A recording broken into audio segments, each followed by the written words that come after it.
Aleph Bet Gimel, Aleph Bet Gimel. You're on. Our beginning. It's good to have you joining us online. It's good to have you joining us in person. Good Shabbos, Shabbat Shalom. Good to have you. Good Shabbos. And if you're inclined to say the bracha for putting on the talit, it's lehita teif b'tzitzit, lehita teif b'tzitzit. Shabbos, lehita teif b'tzitzit. Baruch atornoi Eloheinu melech haolam asher kitshanu b'mitzvotav v'tzivanu lehita teif b'tzitzit.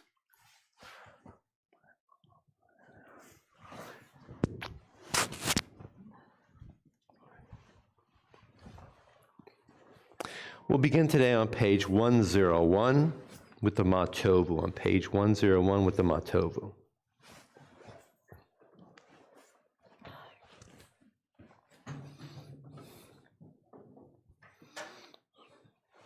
Matovu ohalecha Yaakov, mishkenotecha Yisrael, va'ani berov chastecha ovo beitecha, eshtachave el hechal kodshecha, b'yiratecha, Adonai ahavti ma'on beitecha, u'makom mishkan kavodecha, v'ani eshtachave v'yachra, evrocha lifnei Adonai osi, v'ani tefilati, lecha Adonai et ratzon, Elohim berov chastecha, aneni b'emet yishecha. And as we rise, we turn to pages 103 and 104, the early morning brachot known as Birchot HaShachar, Birchot HaShachar, page 103. Baruch ato Adonai Eloheinu melech haolam asher natan lasech v'ivino lahavchin ben yomu ve'en layla. Baruch ato Adonai Eloheinu melech haolam sha'asani b'tzalmo. Baruch ato Adonai Eloheinu melech haolam sha'asani ben chorin. Baruch ato Adonai Eloheinu melech haolam sha'asani Yisrael. Baruch ato Adonai Eloheinu melech haolam pokeach ivrim. Baruch ato Adonai Eloheinu melech haolam Malbish Arumim. 104. Baruch ato Adonai Eloheinu melech haolam matir asurim. Baruch ato Adonai Eloheinu melech haolam zokef kifufim. Baruch ato Adonai Eloheinu melech haolam rokah et salamoyim. Baruch ato Adonai Eloheinu melech haolam hamechin mitzadei gaver. Baruch ato Adonai Eloheinu melech haolam sha'asa li kol tzarki. Let's stop there for a minute. Sha'asa li kol tzarki means literally, blessed are you, God, for having provided for all of my needs. It's one of the few prayers that's spoken of in the first person singular. And look at the contrast. The next two brachot are focused very much on the entirety of the nation of Israel. Ozer Yisrael Bigvura literally means to bolster, to oomph, right? That's Ozer. That's like almost giving you a hug, and it's an element of power. That's Ozer. Ozer, Yisrael, to put power onto all of Israel with gevurah, majesty and might. It's like, wow, I've got my vitamin G here right now. That's Ozer Yisrael b'gevurah. That's the whole nation. It's really touching on the middle. The middle is strong and safe. You're okay. And Oter refers to the head. Oter means to place a crown, a coronation. Oter Yisrael, to crown all of Israel, betif ara, with glory and majesty. So the Ozer is much more, you might say, connoting a physical imbuing of strength from the kishkas, from the guts. And the Oter Yisrael is a spiritual sense that each one of us is crowned with heavenly light. Those two brachot come immediately after the assertion that God is involved in the me, in the individual, in the my needs. So the first step, you might say, is that I feel that I'm blessed by God individually. And the next component is that I see myself as being part of the community with physical strength and with spiritual glory and majesty. The next two, Ozer and Oter. Baruch Atornoi Eloheinu melech haolam, Ozer Yisrael b'gvura. Baruch Atornoi Eloheinu melech haolam, Oter Yisrael b'tif ara. Baruch Atornoi Eloheinu melech haolam, Hanoten layoev koach.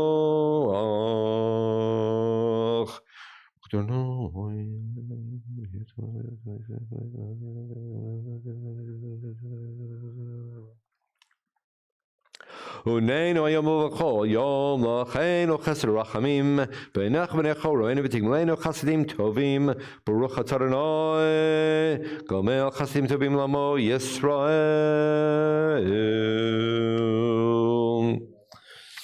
We are seated.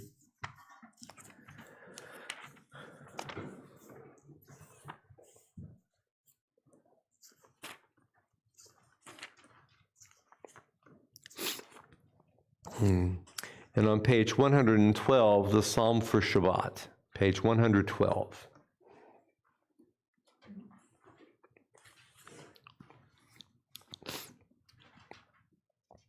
Mizmor shir liyom ha-Shabbat, tov lehodot l'Adonai, olezamer l'shimcha elyon, olezamer l'shimcha elyon, lahagid baboker chastecha, ve'emunatcha balelot, alei asor v'alei navel, alei higayon bechinor,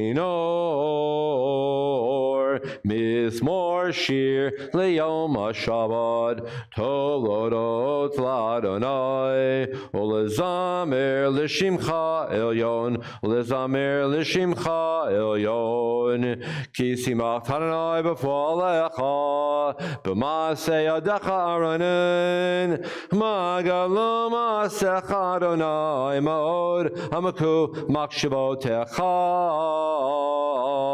Mizmor shir liyom ha-Shabbat, tov lehodot l'Adonai, olezamer l'shimcha elyon, olezamer l'shimcha elyon.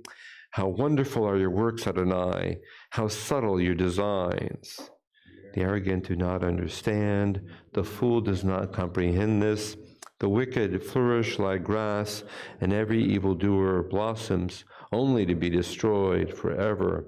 But you, Adonai, are exalted for all time. Surely your enemies, Adonai, surely your enemies will perish. All who commit evil will be scattered.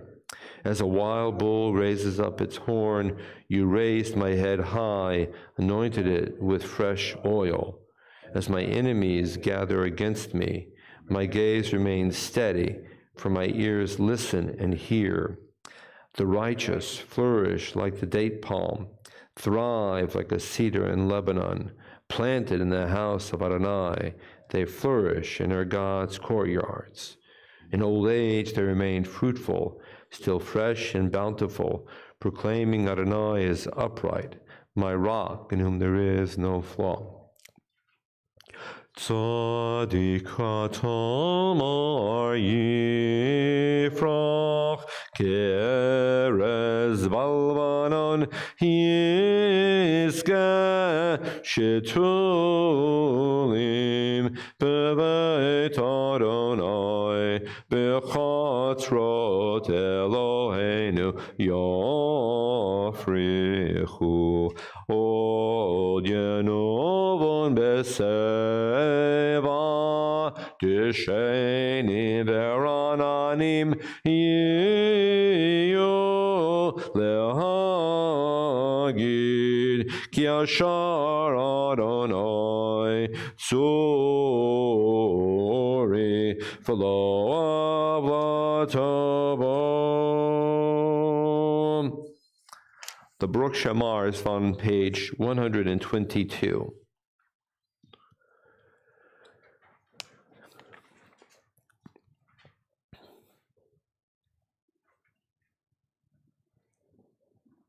Baruch Shamar v'haya haolam Baruch Hu Baruch Oseh v'Reishit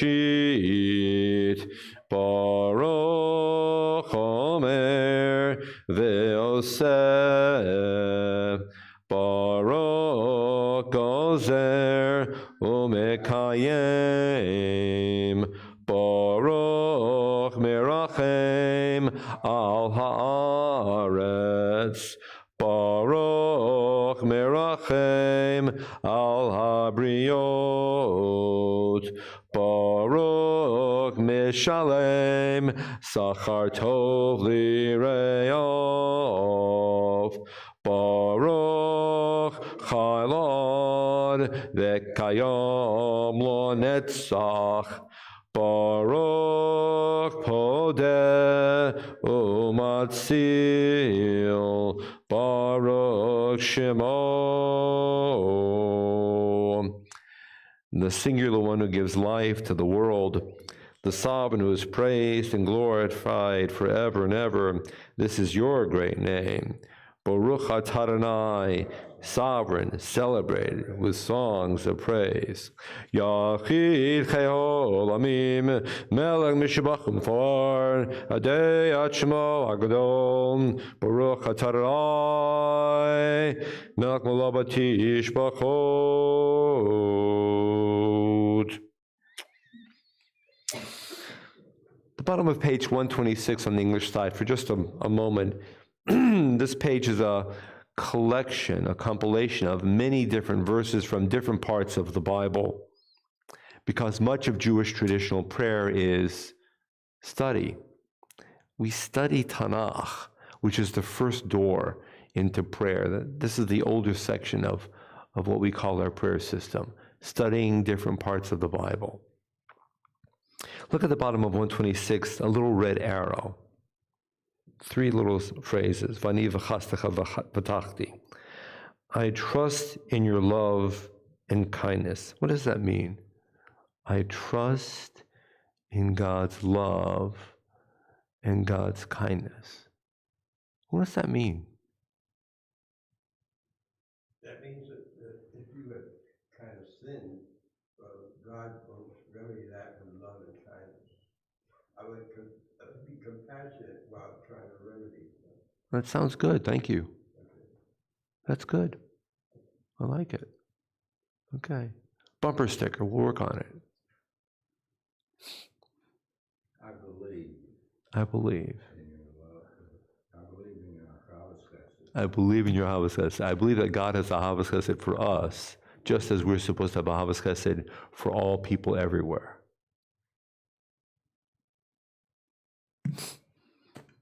Thank you.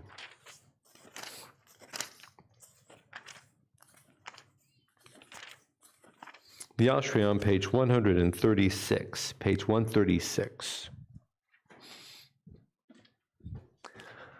I think, do you see these red numbers? Perfect. Yeah, so that's 136. The red, 136. Ashrei Yoshvei Beitecha, Od Yalucha Selam, Ashrei Shekachalo, Ashrei Shadonai Elov, Tila David, Aromim Chalai HaMelech, Va'avarcha Shimcha Leolam Vad, Bechol Yom Avarcheka, V'halala Shimcha Leolam Boen, Gadol Adonai Molal Mod, V'lig Dulato Ein Cheker, Dor Lador Yeshabach Masecha, Gvoratecha Yagidu, Hadar Kavod Hodecha, V'divrei Nifotecha Asicha, Ve'ezuz Norotecha Yomero, Ugedulatcha Asapreno, Zecherav Tuvacha Yabio,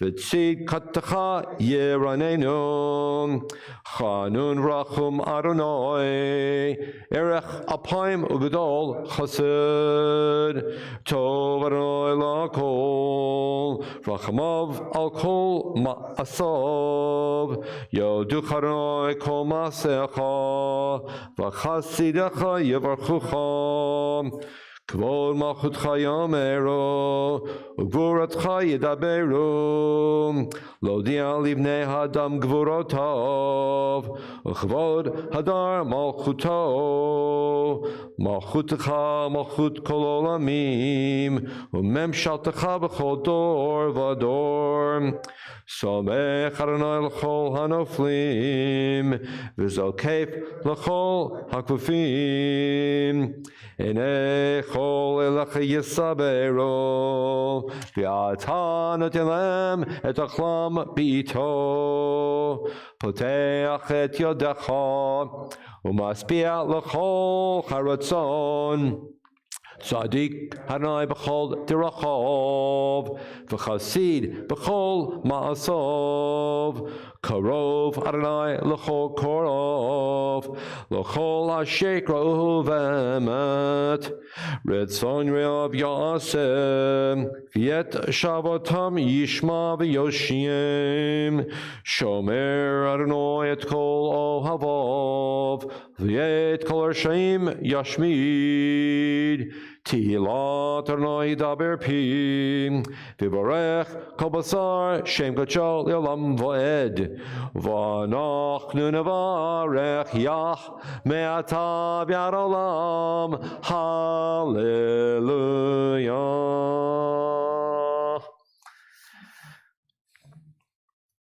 On page 137, there's a left note in the margin on page 137.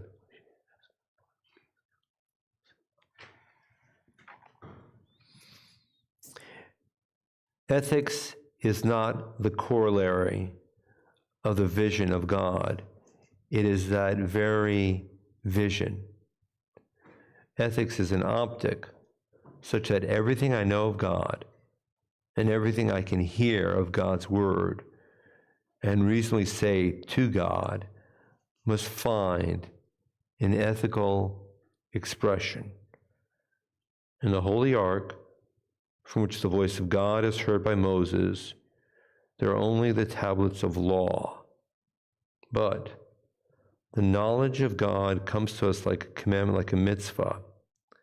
To know God is to know what must be done. The justice rendered to the other, my neighbor, gives me an unsurpassable proximity to God.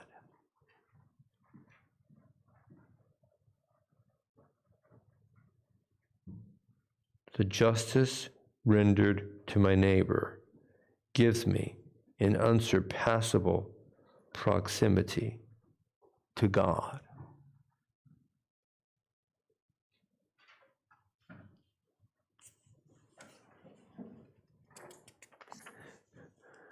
behavior is at our core. That's why we speak so much of doing mitzvot. Actions are tangible and concrete, and actions bring us towards a greater understanding of who we are individually and as part of a community. Behavior leads to belief. You just can't be passive, huh? Can't just be passive. You can't just say, I'm studying the book and that's all there is to it. You have to get up and do something. No, I mean, you can't be passive toward others. Correct. You have to be active. We have to be active. So it's not acceptable not to just do wrong. Exactly. It's not acceptable. So when people say, I'm a good person, I don't kill, I don't steal, I don't go speeding down Airport Boulevard, I don't do drugs or whatever, that's a definition of not doing something. We're supposed to define ourselves by doing something, by being active.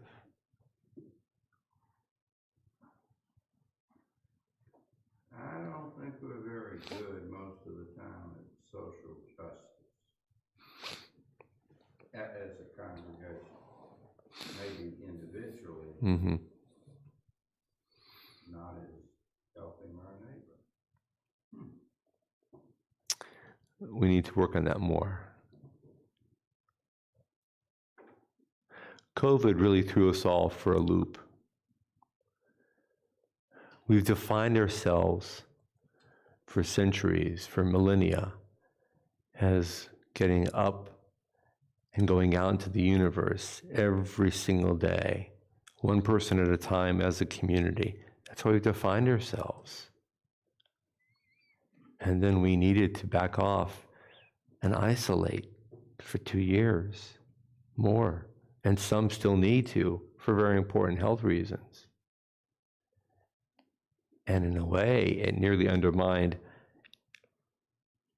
a very significant majority of our religious and spiritual focus and identity. So how do we recapture that? We have to study and remind ourselves, and we have to put our feet back in the water, one toe at a time, and get ready to go back out into the world again. Still respecting very much the needs of maintaining health and safety, because health and safety are tangible and concrete, and Judaism is all about concrete.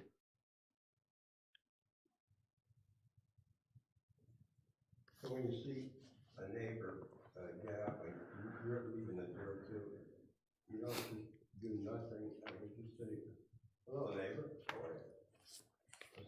Straight out. Extend your love. Extending our love. Extending our love. Little gestures.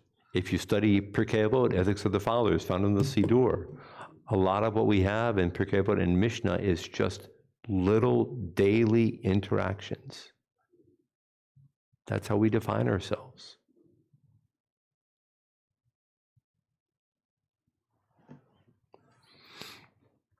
Page 148. Yishtabach Shimcha Lord Malkeinu Ha'el HaMelech HaGadol V'HaKadosh B'Shamayim U'Ba'aretz Ki Lecha Noe Adonai Eloheinu V'Elohei Avoteinu V'Imotenu Shir U'Shvacha Halel V'Zimra Ozu Memshala Netzah Gedula Ugvura Tehila V'Tiferet Kedusha U'Malchut Brachot V'Orot Me'ata V'Yad Olam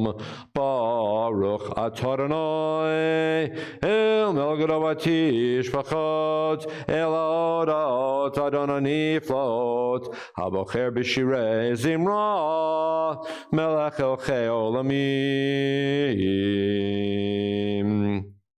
Yitkadal v'yitkadash shemei rabo b'yoma divrach yirtev m'b'chakutei b'chayechon u'v'yomechon u'v'chayedecho be'Yisrael b'agalav b'zman kariv v'imru amen.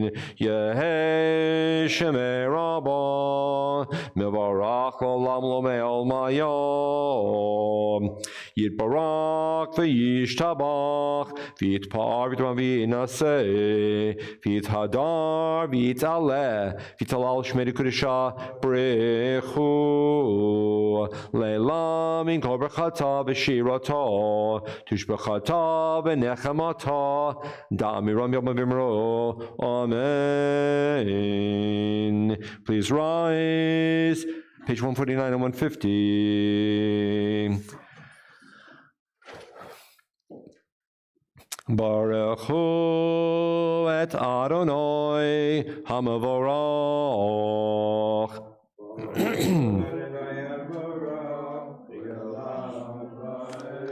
Baruch Adonai hamavorach le'olam v'ed. Baruch atah Adonai Eloheinu melech olam yotzer or v'orei choshech oseh shalom uvarei et hakol. Baruch atah Adonai, our God, sovereign of time and space, forming light and creating darkness, bringing harmony while creating all. And we are seated, page 151.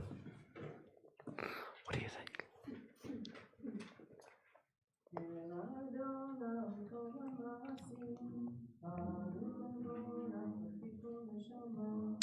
Golo betuva malei olam ta tutuvuna sovevimoto hamid gael chayot hakodesh v'nedar b'chavod al hamerkava zechut umishor livnei chiso chesed v'rachamim livnei chavodo Tovim ma'orot shebara Eloheinu Yitzaram b'dat b'vina uvaskel Koach u'gvura natan bahem Liot moshlim b'kerev tevel Leim zivum fiki noga Na'ezivam b'chol ha'olam Semechim b'tzeitam v'sasim b'vawam Osim b'yema ritzon konam Pe'er v'chavod nonim lishmo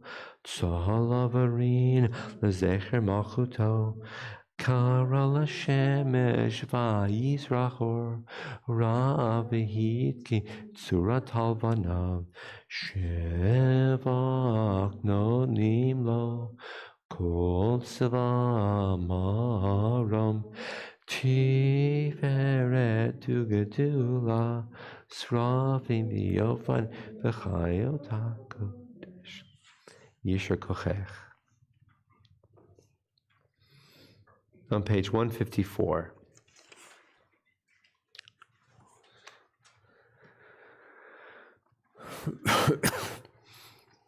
It's the first paragraph, but counting up from the middle where it says some gather, count up 1, 2, 3, 4, 5 lines. Enlighten our eyes with your Torah. Let's stop there. It's v'ha'er eineinu in the Hebrew.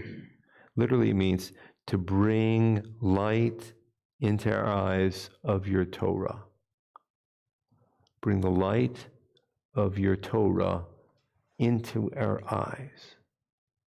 How do you understand that? Light of your Torah into our eyes. Knowledge? knowledge? By seeing Torah, by reading, learning Torah, gaining knowledge, gaining understanding.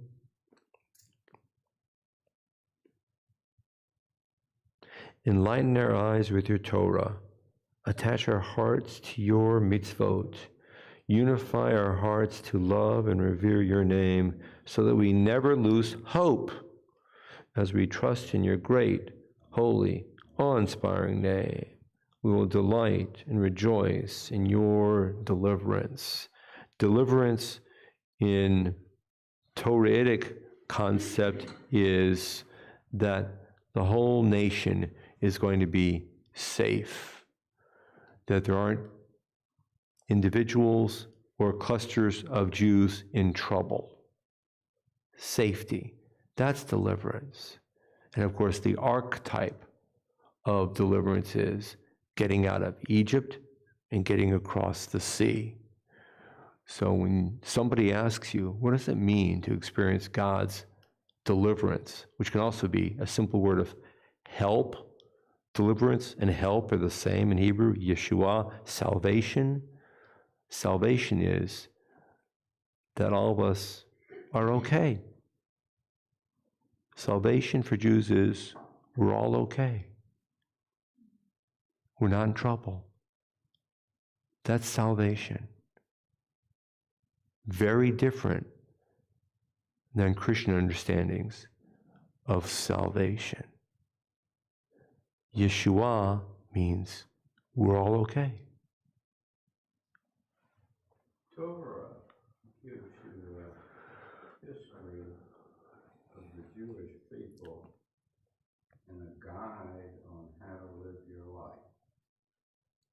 There's as much history and background as mitzvah. So it gives you a guide on how you're supposed to live your life according to God.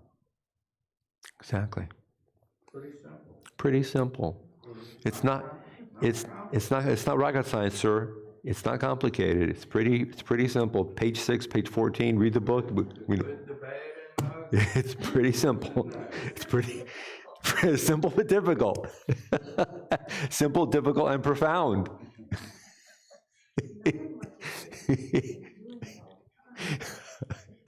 That's real hard.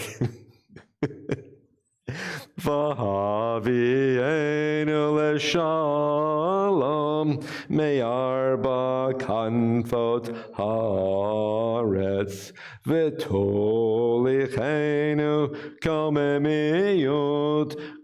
memiyot le'artzenu Ki el poel Yeshua ta'atam, uvanu v'acharta mikolam v'lashon, v'keraftan l'shimcha hagadol, selah be'emet, l'hodot l'cha, ol yachercha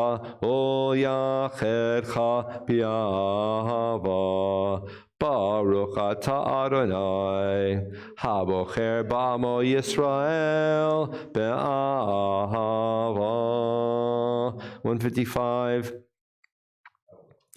Shema Yisrael Adonai Eloheinu Adonai Echad. Baruch Shem Kavod Malchut Haolam Ve'ahavta et Adonai Elohecha b'chol levavcha u'b'chol nafshecha u'b'chol me'odecha v'hayu hadvarim ha'ele asher anochi mitzavecha hayom al vavecha V'shinantam l'banecha v'dibarta bam b'shivtecha b'veitecha v'alechtecha v'derech v'shachbecha v'kumecha u'kishartam lot al yadecha והיו לטוטפות בין עיניך, וכתבתם על מזוזות ביתך ובשעריך.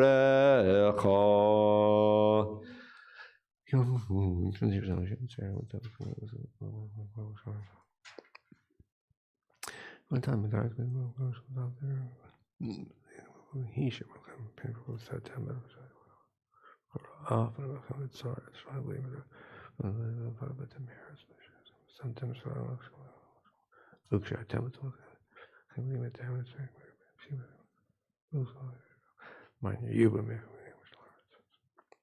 The middle of 156. Vayomer Adonai el Moshe lemor taber el bnei Yisrael v'marta lehem v'asu lehem tzitzit al kanfei vigdehem l'dorotam v'natno al tzitzit hakanaf petil techelet v'yalachem l'tzitzit Uritem oto, uschartem et kol mitzvot Adonai, vasitem otam, v'lo taturu, acharei levavchem, acharei enechem, asher atem zonim achareihem, l'man tizkeru, vasitem et kol mitzvotai, v'item kiddoshim le'elohechem, ani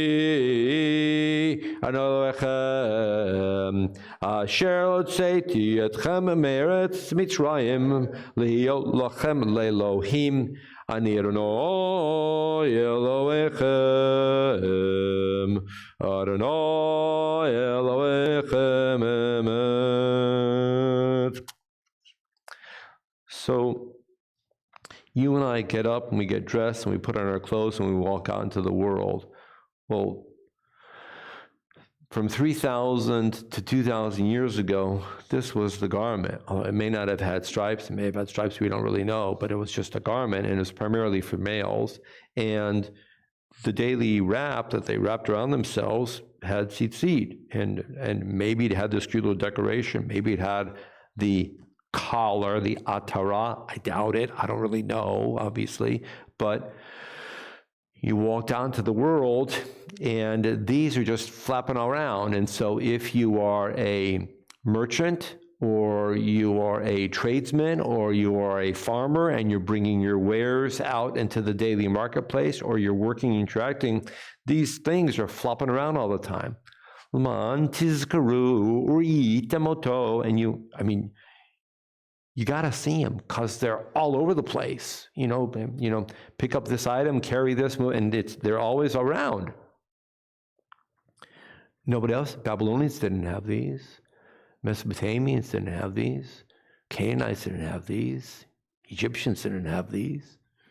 Israelites had them. And so we were supposed to be different.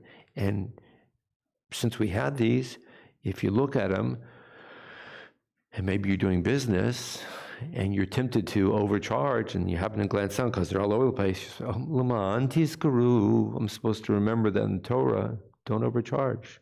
You don't have to undercharge. We're allowed to earn a decent living and a profit, but don't overcharge. If you remember the name Yigael Yadin, he's a very famous archaeologist. He's also one of the founding fathers of modern Israel. But his main field in the 50s and 60s was archaeology. And he led some of the excavations at Masada and other sites in the Negev. And he found string, which is probably this. And he found a mosaic, which is dated about 1,800 years ago, with Jewish people wearing a robe with some kind of tzitz hanging down.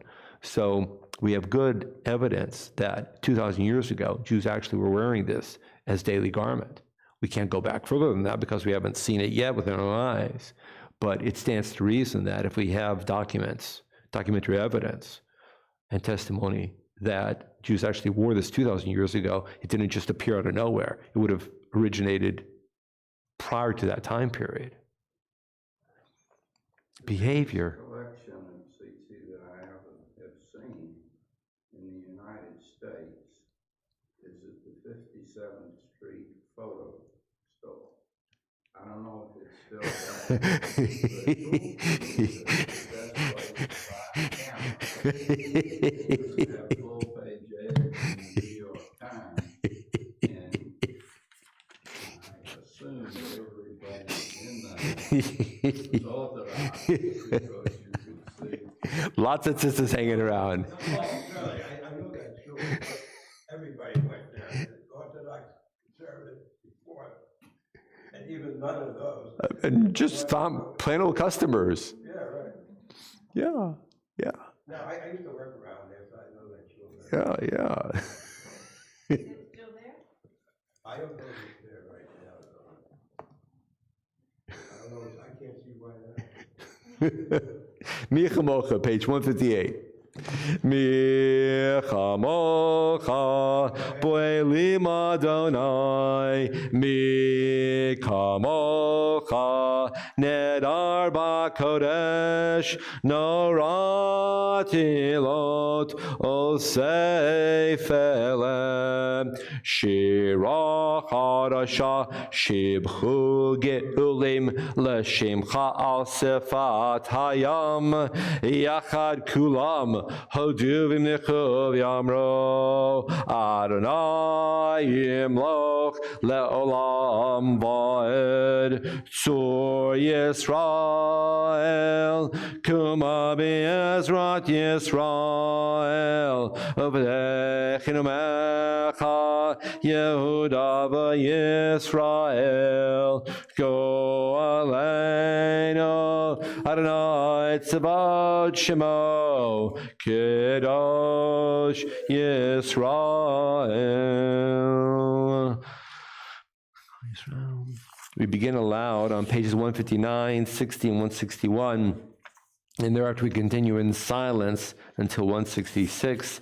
There are those joining in from home, and they may be a little rusty in their Hebrew, and so if they're interested in the transliteration of 159, 160, 161, it's the very last page of the book. The translate is on page 466.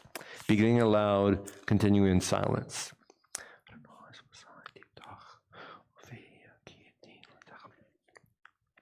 Baruch atah Adonai Eloheinu Elohei Avotenu v'Imotenu Elohei Abraham Elohei Yitzchak Elohei Yaakov Elohei Sarah Elohei Rivka Elohei Rachel Elohei Leah Ha'el Hagadol Hagibor V'Anora El Elyon Gomel Chasadim Tovim V'Konei HaKol V'zocher chastei avot v'imahot U'mevi goel livnei v'neihem L'man shemo b'yahava Melech ozer uvoked u'mashiach u'magen Baruch atah Adonai Magen Avraham uvoked Sarah Atah gibor le'olam Adonai Mechayei meitim atah Rav LaHoshia Mashiva Ruach Marin Hagashem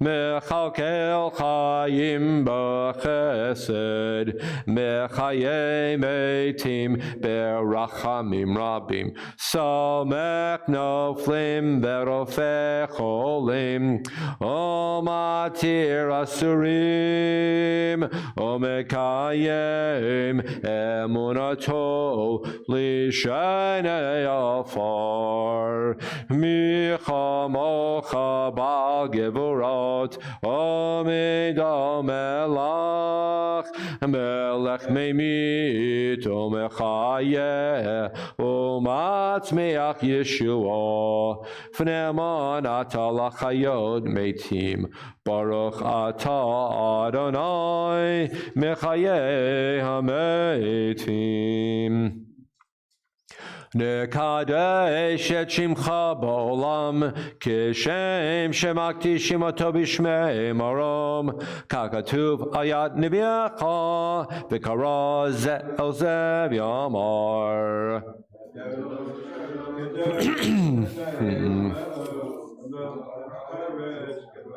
Kadosh, Kadosh, Kadosh, Adonai Tzivot, Malach Haaretz Kvodo, Az B'Kol Rash Gadol, Adir V'Chazak, Mashmiim Kol, Minasim Leomat Serafim, Lumatam Baruch Yomero.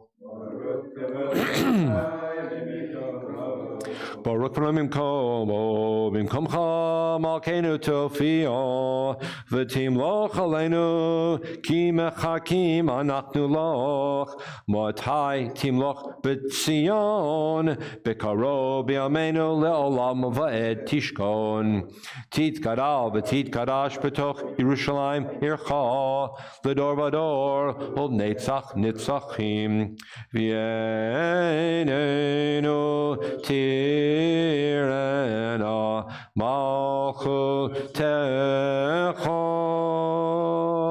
Kadavar Hamor B'Shirei Uzeh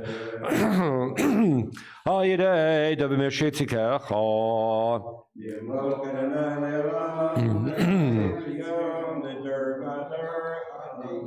Yimloch Halam L'Zion L'Dovadar Hallelujah L'Dovadar Nagin Galecha U'Lanetz HaNetzachim Kedushatecha Nakish V'Shivchacha Eloheinu Mipinu Lo Yamush Le'olam Voed Ki El Melech Gadol V'Kadosh Ata Baruch Atah Adonai Ha'el HaKadosh.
Pardon me, page 167.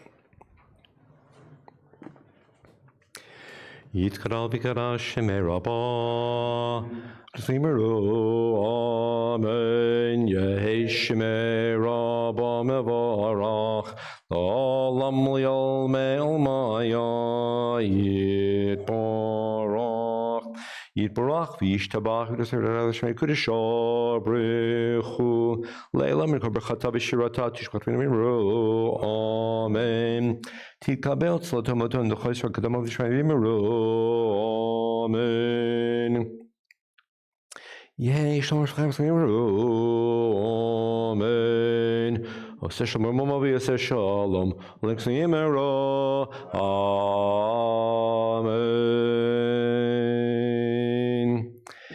It occurred to me as I was saying the Kaddish, the Shalem, the full Kaddish. We don't talk about the full Kaddish. We talk about the mourner's Kaddish and the half Kaddish, but not the full Kaddish. So look at the last three stanzas. Tit kabel tzlo tone. This is Aramaic. Literally, may... In Hebrew and Aramaic, the grammar works. In English, it doesn't, but just bear with me. Literally, may all their prayers and may all their requests of all of Israel come before their Father which is in heaven. And everybody say Amen, which means you gotta agree. So we're agreeing with the request that all of their prayers, and there are lots of prayers out there in the Jewish world because every Jew has his or her own prayers. So his prayer, her prayer. So may all of their prayers be accepted, acceptable. Accepted is better, I think. And all the requests, literally kadam abuhon, in front, kadam is lifnei.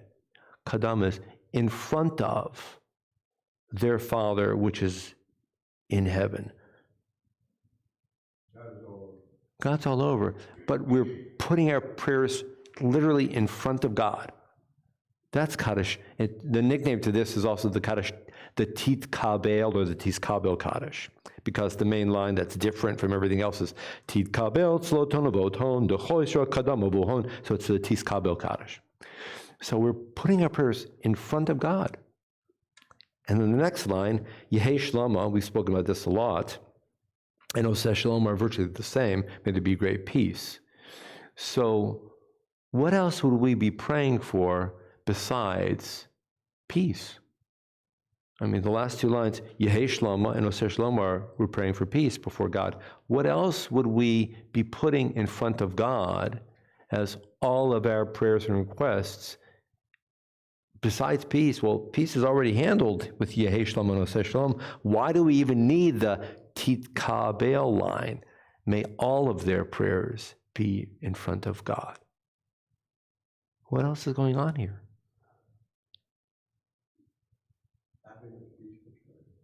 Okay, that works. You pray for more than peace. Okay. What do we pray for? Good health, Okay. guidance, unlimited things. Hitting the lottery? Why not? If it's a 14-year-old kid who didn't study for the algebra test and he or she is real sincere in the back of the room as the teacher's handing out that test paper, and maybe we were there at one point, and we know how sincere that prayer was, that prayer too, all prayers? Well, we assume. I wouldn't expect any answer there, but I would, again, it doesn't hurt to say it. Couldn't wait, right? Couldn't wait. We assume all prayers contain something positive. I suspect there might be some prayers made by people who are not positive, meaning prayers are not positive. Mm-hmm. So may the prayers and pleas of all Israel be accepted must have been written at a time when people were only good.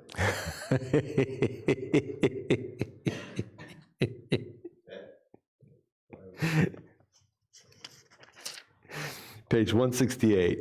Ein kamocha v'Elohim Adonai v'en k'maasecha malchutecha malchut kol olamim umemshaltecha b'chol dor v'ador Adonai melech Adonai malach Adonai yimlach le'olam va'ed Adonai oz lamo yitain Adonai yevarech et amo v'shalom av harachamim heitiv avirtzoncho et Zion tivnei chamot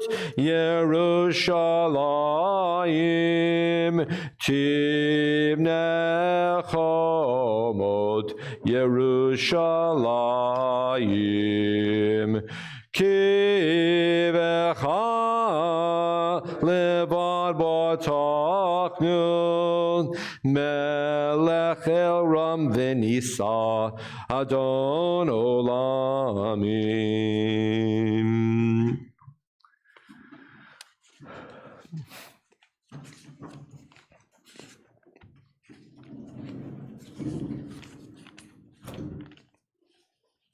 Vayehi bin so Aharon, Vayomer Moshe, Kuma Adonai, Veyafutzu oyevecha, Veyanusu misanecha, Mipanecha,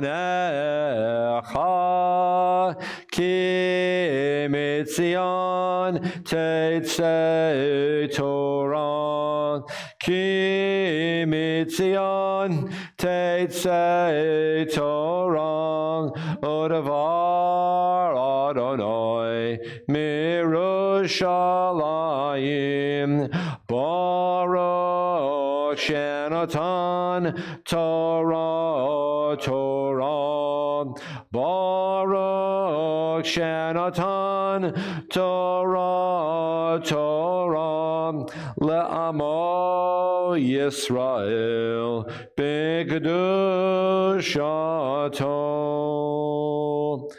Ribono Shel Olam, we speak to ourselves in addition to speaking to you on this Shabbat of Zachor, anticipating Purim. Let us remember the attacks against our people over the centuries, over the millennia. Let us remain loyal to all those Jews who have suffered for the sake of preserving and establishing and maintaining Jewish identity. And we call that suffering al-Kiddush Hashem.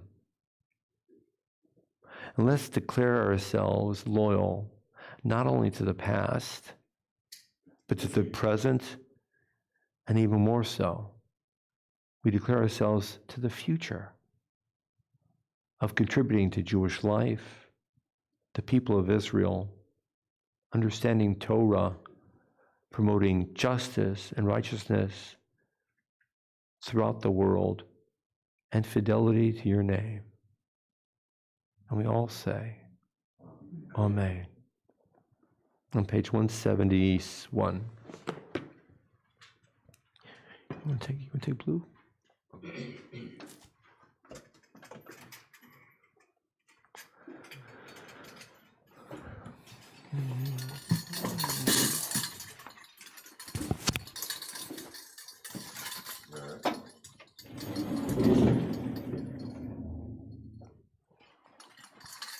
Shema.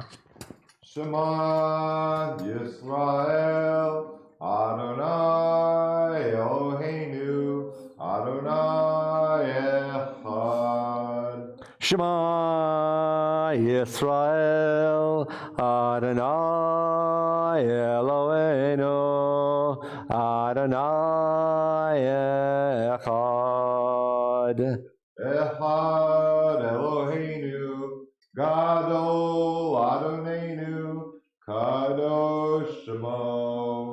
Echad Eloheinu, Gadol Adonenu, Kadosh Shemo. Galul Adonai Tinarama Shmo Yaakov.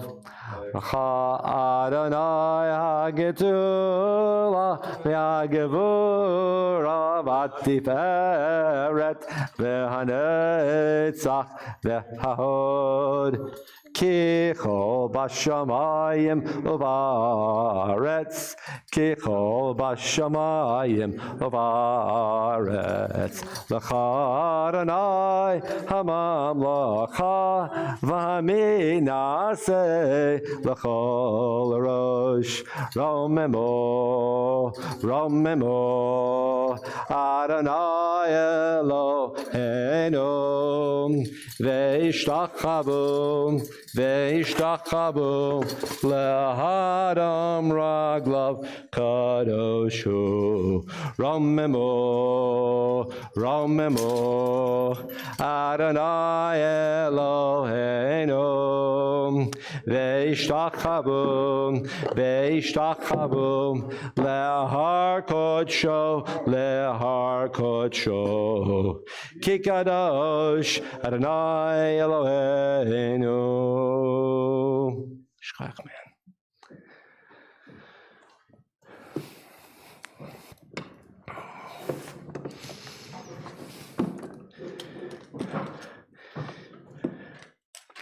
The Torah reading for today is known as Tetzaveh, and it is, oops, I may have rolled past, sorry, pardon me. It's on page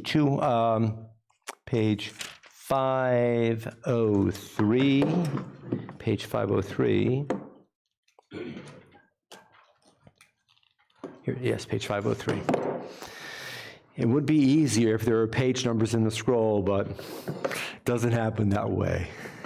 We're on page 503 in Tetzaveh, and as we recall, we're in the cycle, we're in the description, you might say, verbal, oral, or audible blueprint of the Mishkan is being detailed to the people of Israel from Moses.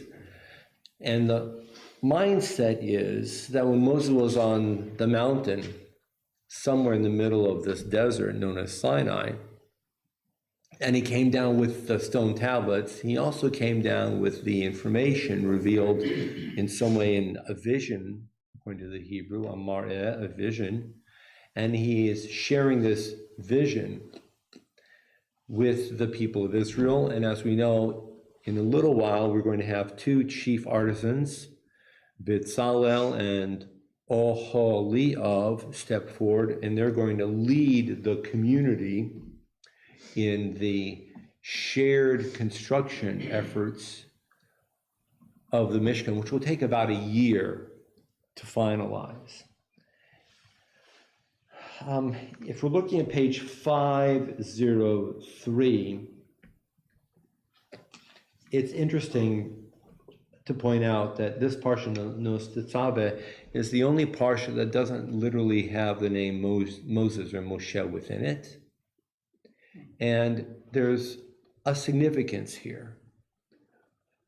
One element that's pointed out is, in just a moment as we turn pages into the reading, you'll see that there's a great emphasis on the clothing and the sacred furnishings in the Aron and in the Mishkan, especially the clothing worn by Aharon, Moses' older brother. And at the right time, when Aharon dies, eventually the successive Kohanim, Moses' nephews, will take over wearing these very sacred garments. So one Jewish understanding that's put forth as to how can it be that Moses' name is not in this parsha is that this focus is not on Moshe, it's on Aharon, Aharon HaKohen, or Aharon Kohen HaGadol. And that appeals to me And as we've said many times before, what is the main personality trait that stands out when we mention the name Moses?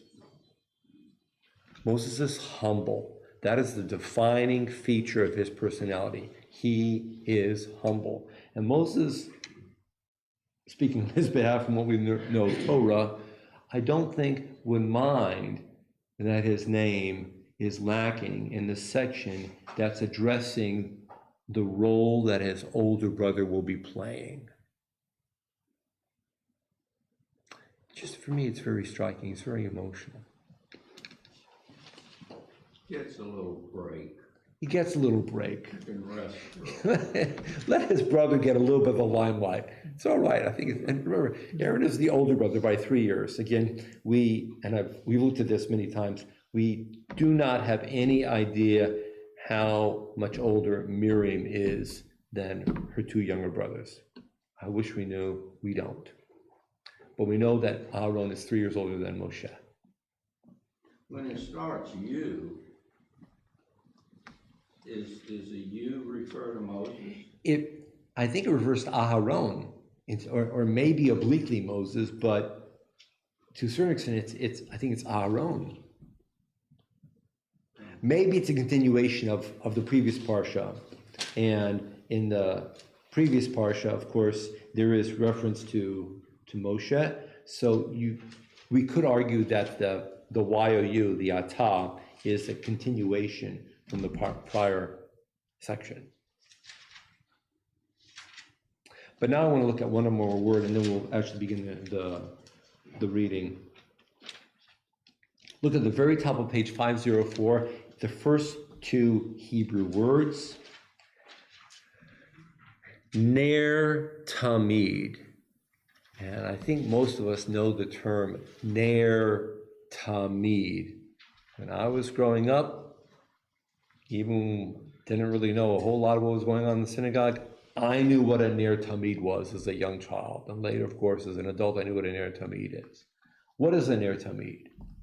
Is that the? It's Asher Kitshanu b'mitzvot tov v'tzvon halik ner shel Hanukkah, Yom Kippurim, Yom Tov, Shabbos. Ner means a candle. Ner Tamid is something that's called the eternal flame, or the always flame, or the always candle, you might say. So this is the Ner Tamid, and we have 3 Nerot Tamid in the building. We have this one, we have one in the main sanctuary, and we also have the Ner Tamid here in the Yortzeit alcove. And the Ner Tamid in the Yortzeit alcove came from Dauphin Street. Was it in the chapel or the sanctuary? Do you recall? I wish I knew. I keep forgetting to ask some of the people who were from the prior building. We need to remember, because I think it was a glorious insight that the Ner Tamid, at least one of them, was preserved from our second building and brought it to the third building and placed in the Yortzeit alcove. That whole idea of ongoing flame, ongoing light, ongoing presence has a special tone to it here in the Yortzeit alcove. Is that an ongoing flame there? So, well, in modern life, synagogues usually employ an electrical flame or electrical circuit, a bulb, and that's safe and all right. Yeah, but it doesn't even look electrical. It does, because it's special. It's supposed to look like it's flickering. Okay. But there are synagogues where literally a vessel with oil and a wick and a flame are maintained and operated. That personally scares me a little bit, because if there were some kind of an accident or even a small miniature earthquake or something, and the oil were to spill, maybe about 28 years ago, my wife and I went to Mexico City to visit our Minette's youngest brother was marrying a woman from Mexico, and we went to her shul. And it was a few years after that enormous earthquake in Mexico. I remember tens of thousands of people were destroyed when enormous earthquake hit Mexico City. And we were there a few years later in the shul, which had not been affected by the earthquake. And there was this very high vaulted ceiling with a very long, I don't remember how long, but some feet of wire or cable holding a vessel, and there was oil in it. And there was a wick, and there was a flame, and it was in front of the Aron at this shul in Mexico City. And I remember thinking, golly. So, I mean, who am I to say anything about somebody else's design for a synagogue?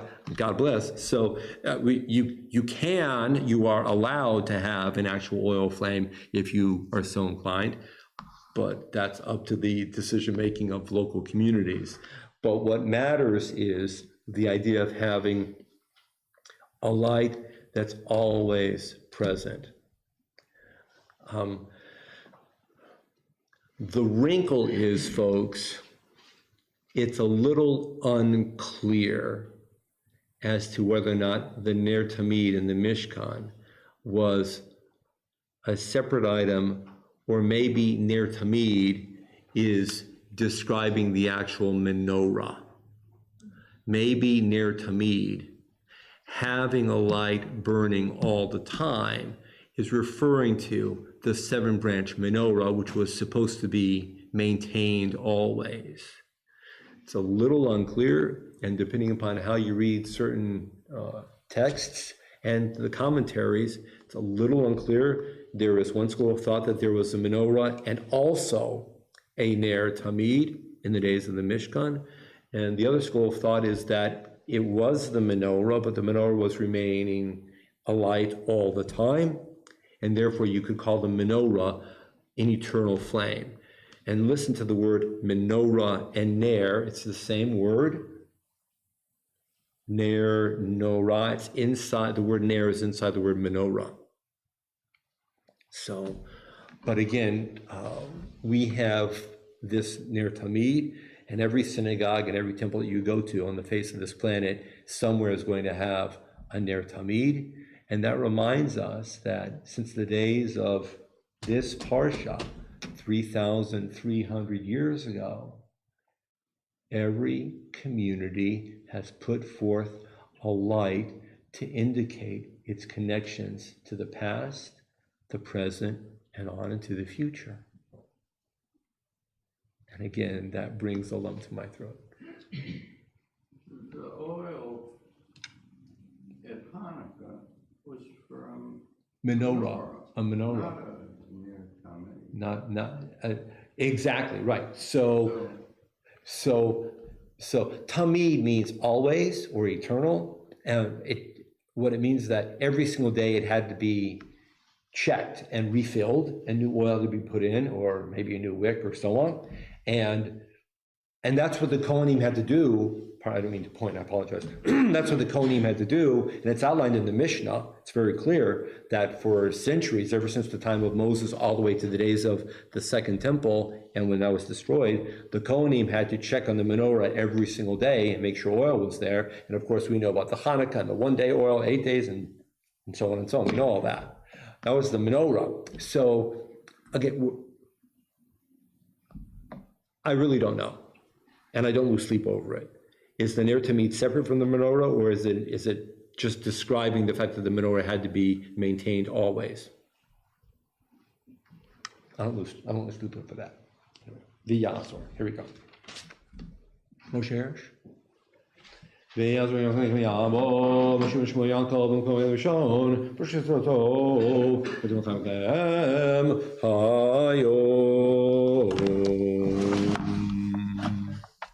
We are on page 503 about Tazit Tzaveh.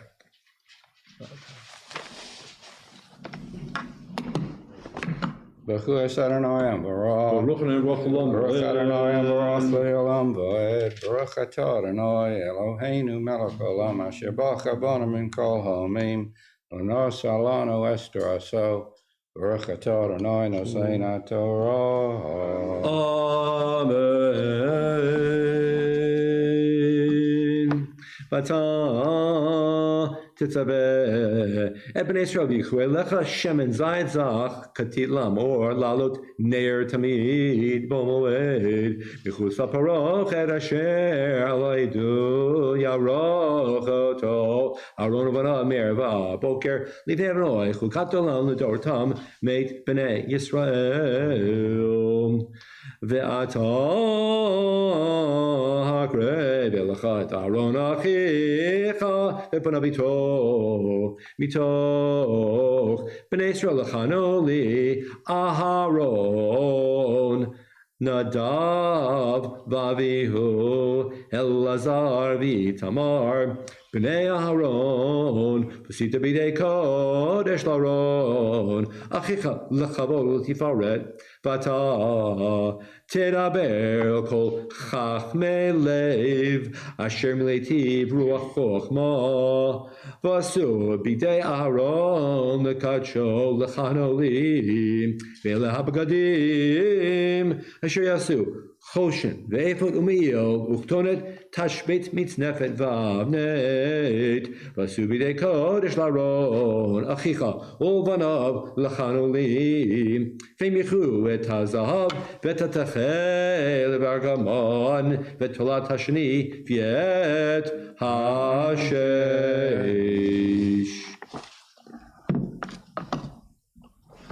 Baruch atah Adonai Eloheinu melech olam asher nasa lanu Torah semes v'chayei olam notav b'sochenu. Baruch atah Adonai nosein Torah. Amen. So, It looks new. it's not in the past few days or Oh, 32 okay. years. Okay. But you would recognize these from the Bimmy of the old shul because this stender and that stender came from Toppin Street. Oh, I didn't remember that. But again, I don't know, small chapel of the sanctuary. I looked at the near Tamid out there and I couldn't remember. You can't remember? No. So that's a Bert. We need to ask Bert. We need to remember that. So, Katie, Talmud, listen to about Semenu, Sheni.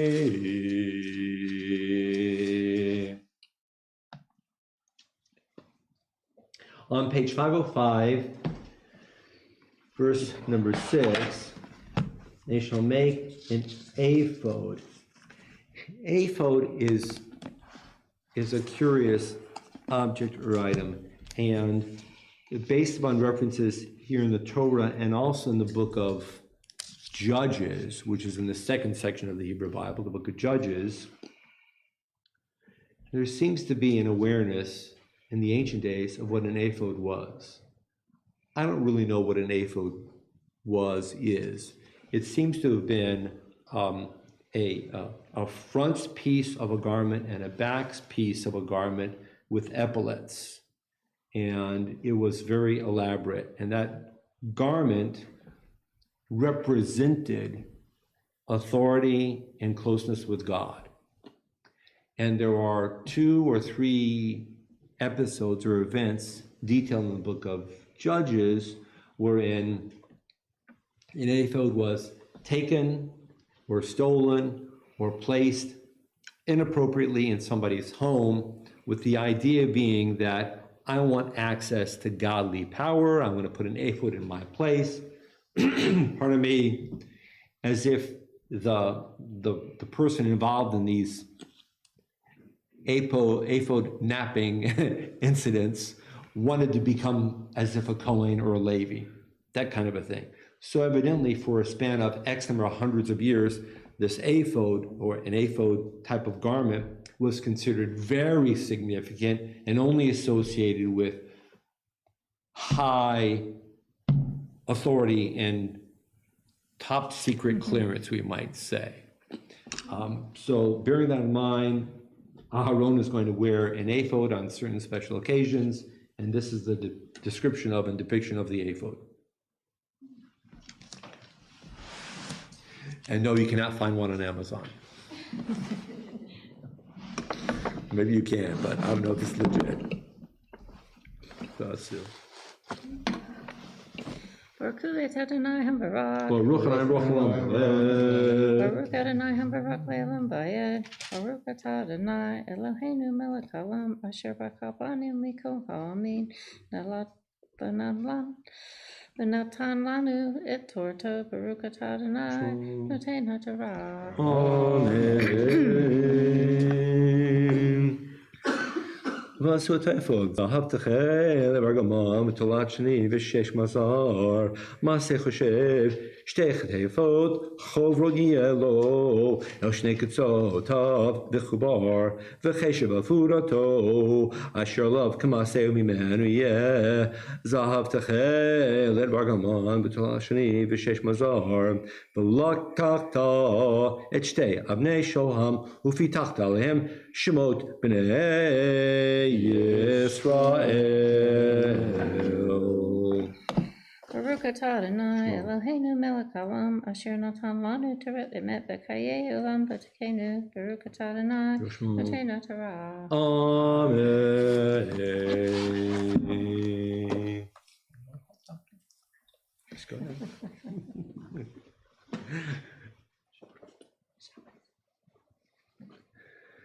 Moshe? Yamon, Moshe. Rabbi, I have a cold.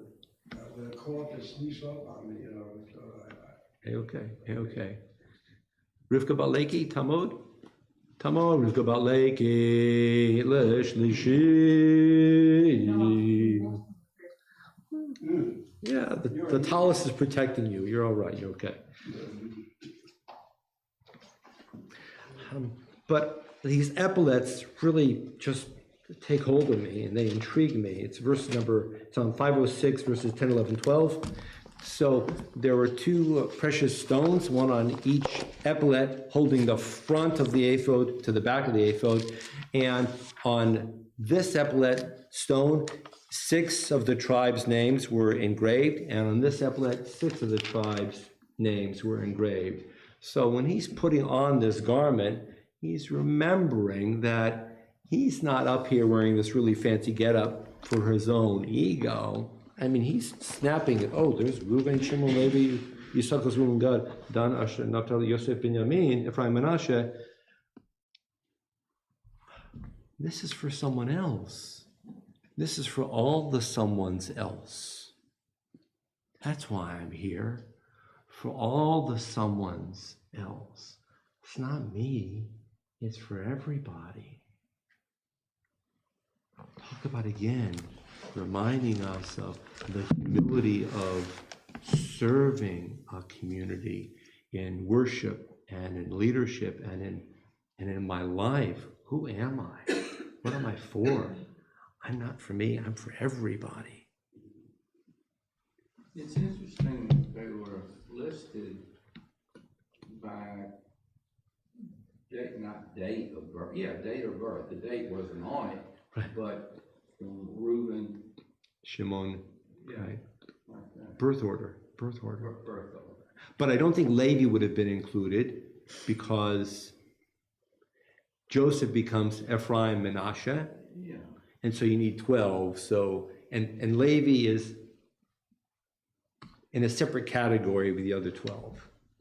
So officially there are 13 tribes because Joseph splits into 2. So officially there are 13. But Levi has its own operational reality.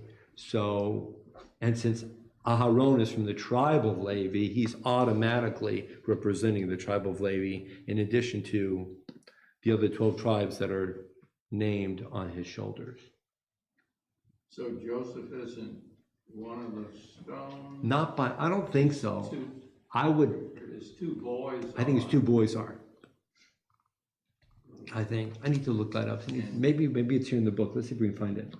We're reading. Well, they couldn't be 12 if Joseph and Ephraim, Levi was, right, those 2 had to drop off. right. Thank you. You got the college?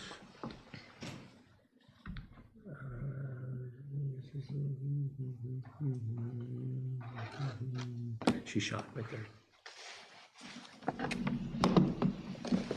Baruch et Adonai Hambarach. Baruch Adonai Baruch Olam. Baruch Adonai Hambarach v'olam ba'ed. Baruch atah Adonai Eloheinu melech haolam. Asher bachar banu mikol ha'amim v'natan lanu et Torato. Baruch atah Adonai noten haTorah. Amen.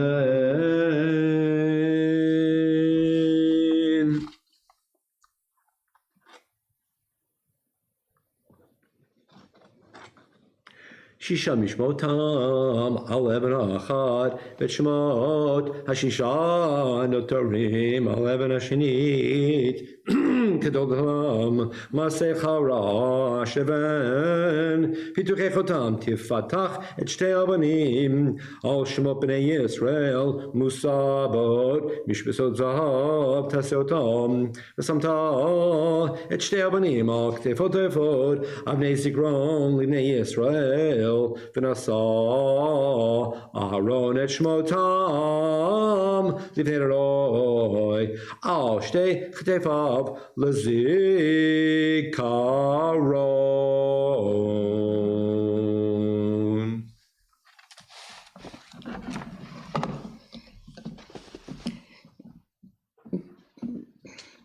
Baruch atah Adonai Eloheinu melech haolam. Asher netan lanu Torat emet v'chayei olam nata v'tochaynu. Baruch atah Adonai noten haTorah. Amen. Beautiful. Thank you.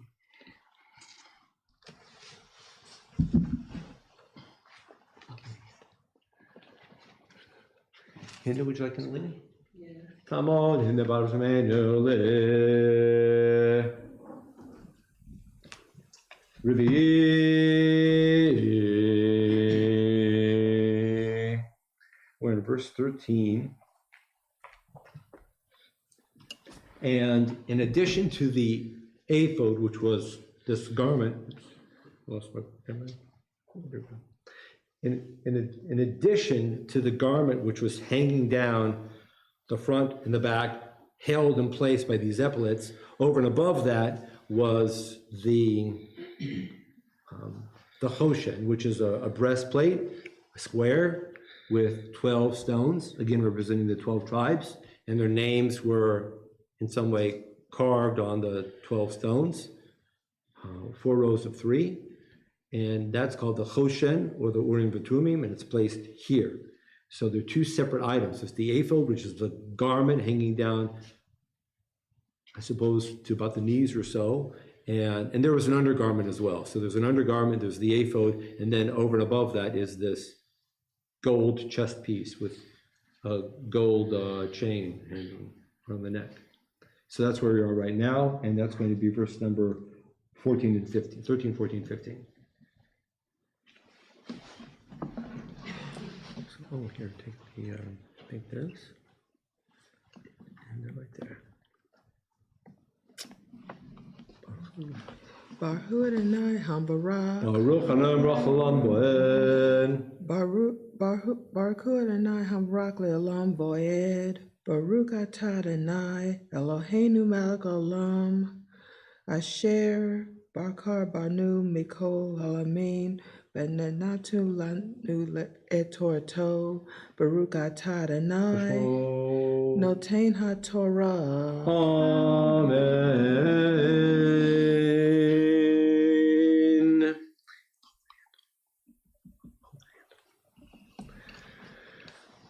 ועשית משבצות זהב ושתי שרשראות זהב טהור מגבלות תעשה אותם מסבות ונתת את שרשראות הבוטות על המשבצות ועשית חושן משפט מעשה חושב כמעשה אפוד תעשינו זהב תכלת ברגמן ותולעת שני ושש מזר תעשה אותו רבויה כפול זרת אורכו V'zard rachbo u'mleitavo meluat even arbatrim even tur odem pita uva reket hatur ha'echad.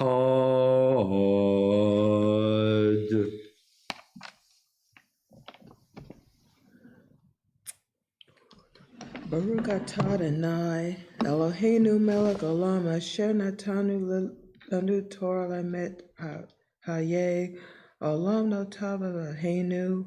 Baruch atah Adonai noten haTorah. Amen. Shkoyach. Shkoyach. Thanks for coming. Shkoyach.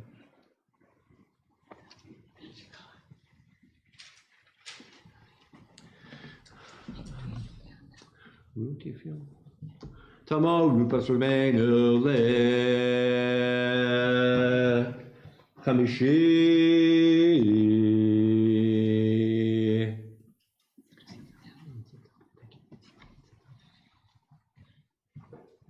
Verse number 18.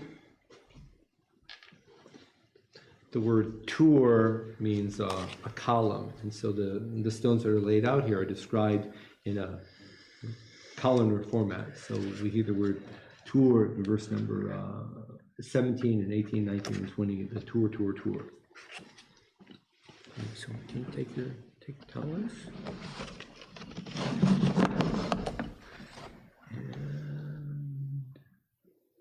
And right there.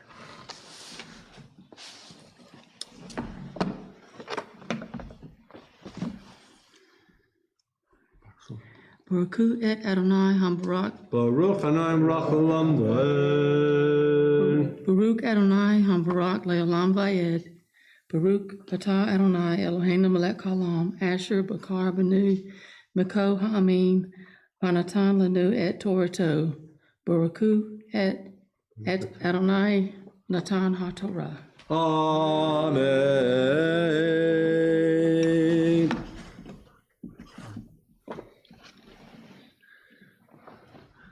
Batur Hasheni Nofach Safir V'Yalom. Batur Hashlishi Leshem Shvo V'Achloma. Batur Harvi Tarshish V'Shoam V'Yoshvei Mishubatim Zahav Yul B'Milutam Pavanim Tiana Shmo B'nei Israel Shteim Esrei Al Shmotam Pituchotam Ish Al Shmo Tiana L'Shnei Asar Shabbat.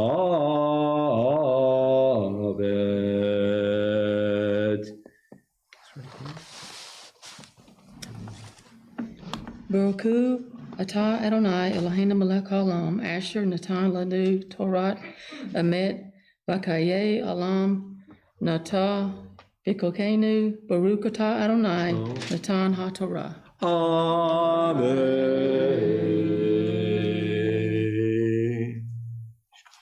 Blessings. So you're the fifth leader, right? Good? Yes. Sixth leader. Devorah, may I call you up? Tamol, Devorah for me. Devorah ba Yosef Tovale Ale Shishi. Verse number 22.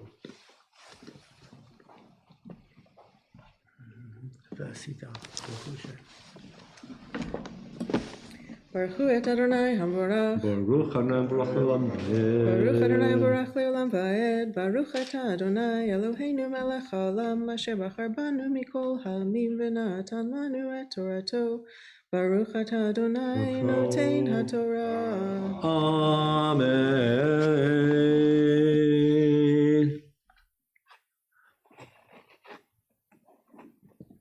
ועשית לחושן שרשות גבולות מעשה אבות זהב טהור ועשית על החושן שתי טבעות זהב ונתת את שתי טבעות על שני קצות החושן ונתת את שתי אבותות הזהב על שתי טבעות אל קצות החושן ואת שתי קצות שתי האבותות תיתן על שתי המשבצות ונתת על כתפות האפוד El Mul Panav. Baruch atah Adonai Eloheinu melech haolam asher natan lanu Torah emet v'chayei olam nata b'tochenu. Baruch atah Adonai noten haTorah. Amen. תודה רבה. אברהם? יעמוד Avram ben Avram Sameinu le Shvi.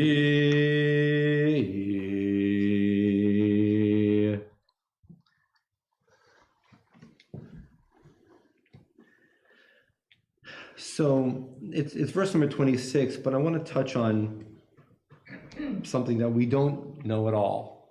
It's called the Urim and Tumim, and it's mentioned here in the Hebrew and also the transliteration. It's verse number 30. V'natata el hachoshen, and you will place in the choshen, again, this is the gold square with the 4 columns of 3 stones. You will place the Urim and the Tumim. V'hayu alei v'haron, and this apparatus, how's that for a word? This apparatus is going to be alei Aharon, on the heart of Aaron, anytime he comes before God, in the presence of God. V'nasa Aharon et mishpat b'nei Yisrael, and literally Aaron will be bearing national justice upon his heart anytime he's in the presence of God. Bearing mishpat. How do you translate that? Justice. The operational proceedings of justice. So when he's wearing this garment and the square piece, it's not just for prayer's sake, but it's to bear collective justice and equity for the entire nation, and it's upon his heart. So, what are the Urim and Tumim? Nobody knows. So let's explain the words, which are really confusing. Urim sounds like or, which means light. So Urim is lights. That's easy. Tum is hard. Tum comes from the Hebrew word, the verb laton, which means to conclude, to finish. So tumim would be something that is finished and done and over. So lights and finished, or lights and conclusion. Maybe it means the completeness of the light, or something gets finished, or been there, done that. So, but the context here is that he's wearing this apparatus with the 12 stones, and he's maintaining a sense of justice for the sake of the nation by its being upon his heart. So we're talking about loyalty and focus and the role of the individual for perpetuating the safety and the integrity of the community. So there's something going on there about how it's aglow and solid and done and something. The light will give Aaron the ability to reach the right conclusion. Excellent. That is a great understanding. I like that. Please add it to the footnote. Write that one down. The light will give Aaron the ability to get to the right conclusion. You want a second lollipop? I mean, ready to go here. That's a good one. So there is a midrash that comes along that says that at some point when Aaron was leading the community, if a question were to be asked about the needs of the community, the stones would glow. Have you ever heard about that midrash? The stones would glow, and Aaron could understand how the stones would glow to arrive at some type of a decision for helping the people. A little bit of that. It's something. It's something. But this said that tradition ended with David. Yes. So God decided to change it so that he would directly give the knowledge to Solomon and not through any stones or breastplate with light and conclusion. Right, beautiful, exactly. And that goes back to those crazy episodes of ephod napping, when occasionally 2 or 3 times in the book of Judges, there were people who would abscond with an ephod the thought being that they could look at it and or tell what they're supposed to do, but if they were not legitimately leaders, they shouldn't be handling the ephod anyway. So, anyway. So,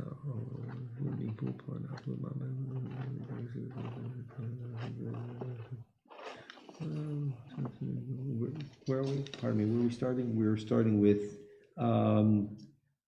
Vasita Shtei Tabot Zahav. Vasita Shtei Tabot Zahav. There it is, Vasita. Baruch Adonai HaBarak. Baruch Adonai HaBarak.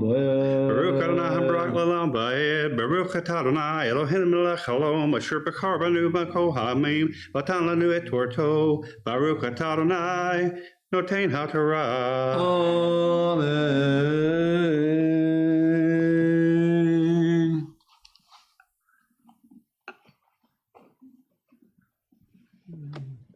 ועשית שתי טבעות זהב, ושמת אותם על שני קצות החושן, על שפתו אשר לעבר האפוד בעיתה, ועשית שתי טבעות זהב, ונתת אותם על שתי כתפות האפוד מלמטה ממופניו, לעומת מחברתו ממעל לכשף האפוד, וכסו את החושן מטבעתו אל טבעות האפוד, בפתיל תכלת להיות על חשב האפוד, ויזך החושן מעל האפוד, ונשא אהרון את שמות בני ישראל. בחושן המשפט על ליבו, בבואו אל הקודש, לזיכרון לפני אדוני תמיד. ונתת אל החושן המשפט את ההורים ואת התומים, ויהיו על לב אהרון בבואו לפני אדוני. ונשא אהרון את משפט בני ישראל על ליבו לפני אדוני תמיד.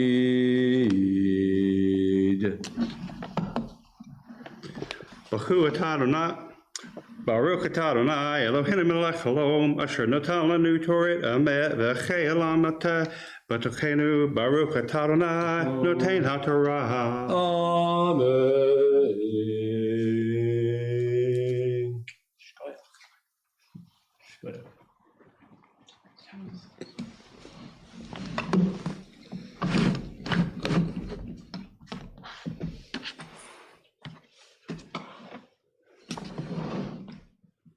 We have two Torahs today.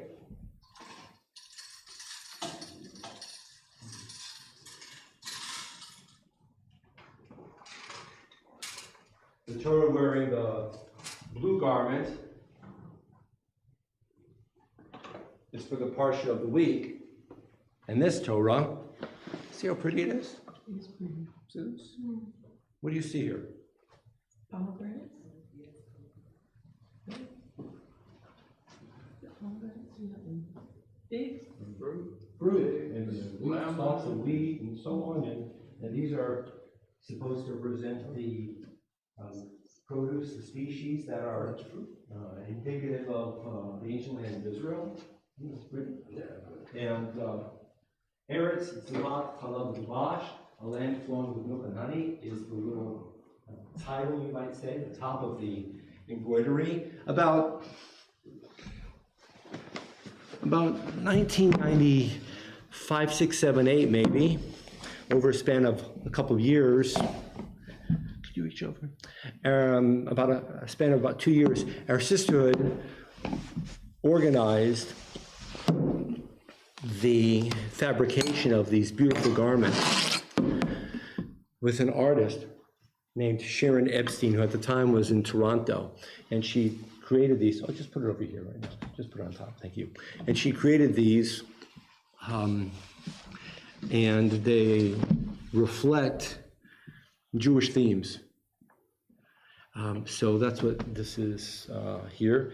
And we read the second Torah, and I'll explain just a minute. First Chatzi Kaddish. Oh, first Mishnah Berach and Chatzi Kaddish.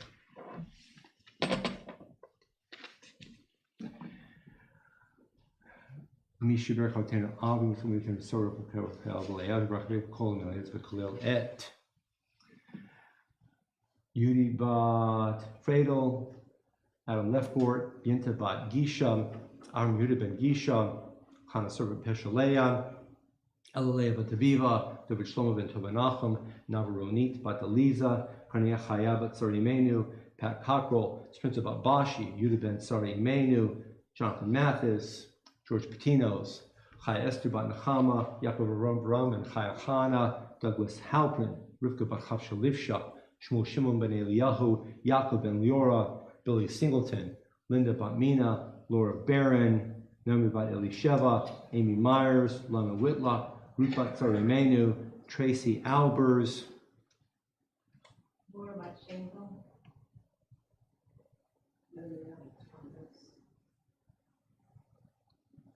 Nadine Ziskin, Leibish Ben Helen,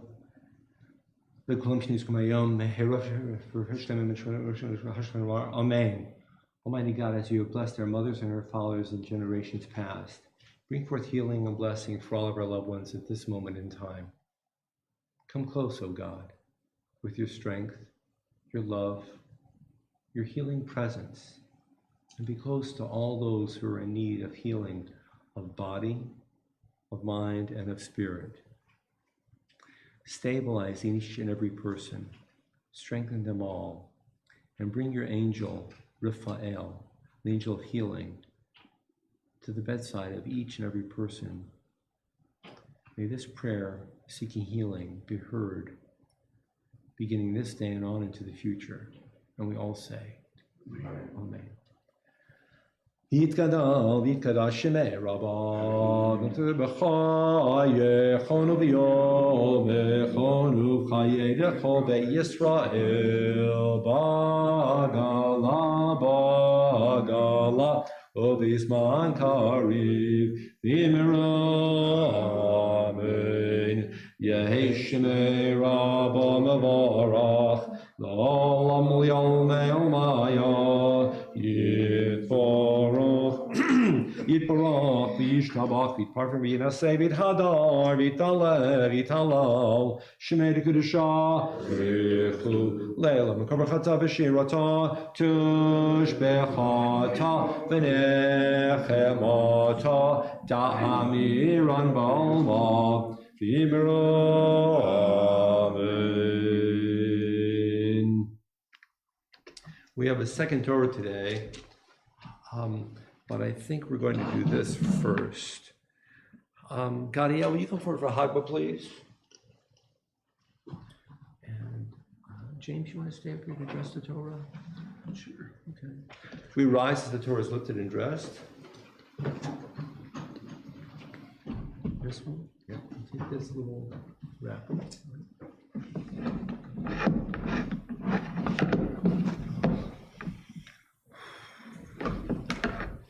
V'zot Torah asher sam Moshe lifnei bnei Yisrael al pi Adonai b'yad Moshe. Dundai, dundai, dundai, dundai, dundai, dundai, dundai, dundai, dundai, dundai, dundai, dundai, dundai, dundai, dundai, dundai, dundai. Eretz Yisrael b'li Torah, ikegov b'li neshama. Eretz Yisrael b'li Torah, ikegov b'li neshama.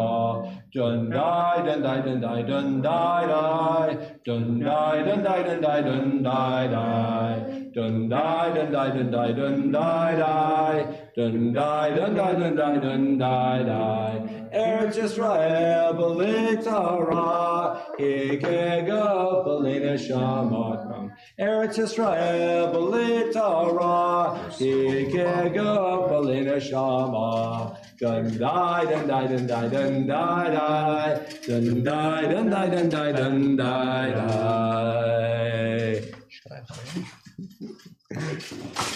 We are seated. Now turning to page 1135. We're jumping to the book of Devarim. We're jumping out of cycle, out of sequence for just a moment, just for today. because there's a Jewish holiday approaching very soon. Which holiday is approaching? Exactly. And on the Shabbos before Purim, we read these three little sentences. It doesn't matter if Purim is, perhaps, it's Monday, obviously, Monday night, but if it were tomorrow or 5 days from now, the Shabbos immediately before Purim, we read this little stanza. It's verse number 17 on the bottom of 1135, and it goes on the top of page 1136. And you know why, and so we're going to read quickly because I do want to touch on a little bit on the Haftorah, and the Haftorah is connected to this Torah reading, you might say.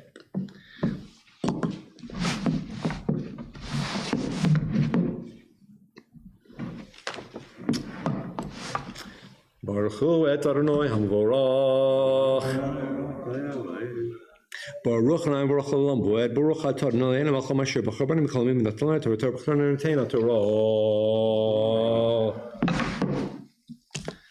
Zachor et Asher Salacha Amalek B'derech B'tzidchem Mitzrayim Asher Karcha B'derech Vayazanei B'cha Kol Hanecha Shalim Acharecha V'ata Yefi Yagea V'yirei Elohim V'haya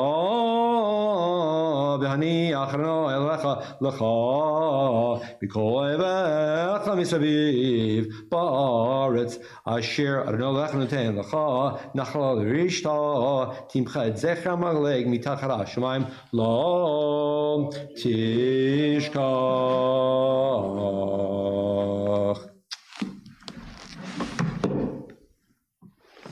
Baruch atah Adonai Eloheinu melech haolam asher natan lanu Torah v'chayil v'chayil noten Torah.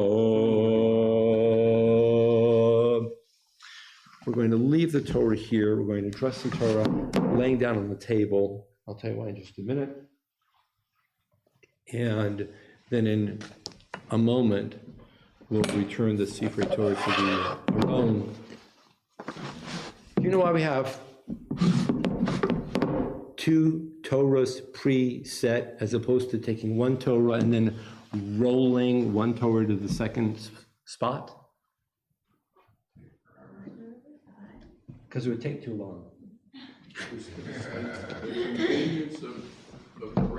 You know what? It's actually, what's really neat is, thank you. Perfect. Thank you very much. Thank you. It's mentioned in the Mishnah. It's called Kavod HaTzibur, respecting congregation. It would take too long to roll from Exodus into Deuteronomy, and so we preset the second Torah. How's that? So I figure if it's in the Mishnah that we can have a preset, then I can, for the convenience sake of, I didn't move the other Torah stand, we're just leaving it here temporarily. There we go. So, thank you. And now I want to the Haftorah for just a couple of minutes. We're on page 1282, page 1282. Page 1282. We just read a little segment in the book of Dvarim,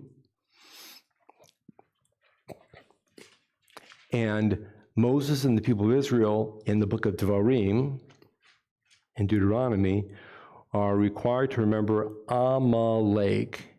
And Amalek is that dastardly, terrifying nation. Remember Get Smart? Remember we had control, we had chaos? Amalek is chaos, spelled Ayin Mem Lamed Kuf, K-A-O-S. They're the bad guys. They attacked the people of Israel as the Israelites were leaving Egypt. And furthermore, whom do they attack? Do you remember? The weak and the sick, the people who had fallen behind the main camp. They attacked people who couldn't defend themselves. The weakest and the most vulnerable. And that's dastardly and diabolical and really bad. And the book of Deuteronomy, Devarim, this passage that we just read right now, tells the people of Israel, wipe out Amalek, don't ever let them be around again. And that comes to us from the time period of Moses. Moses dies at the end of the Torah. Who takes over after Moses? Joshua. And that's described in the 6th book of the Tanakh, of the Hebrew Bible, known as the book of Joshua. And after Joshua comes a period of occasional judges. And that's described in the book of Judges, which is the 7th book of the Hebrew Bible.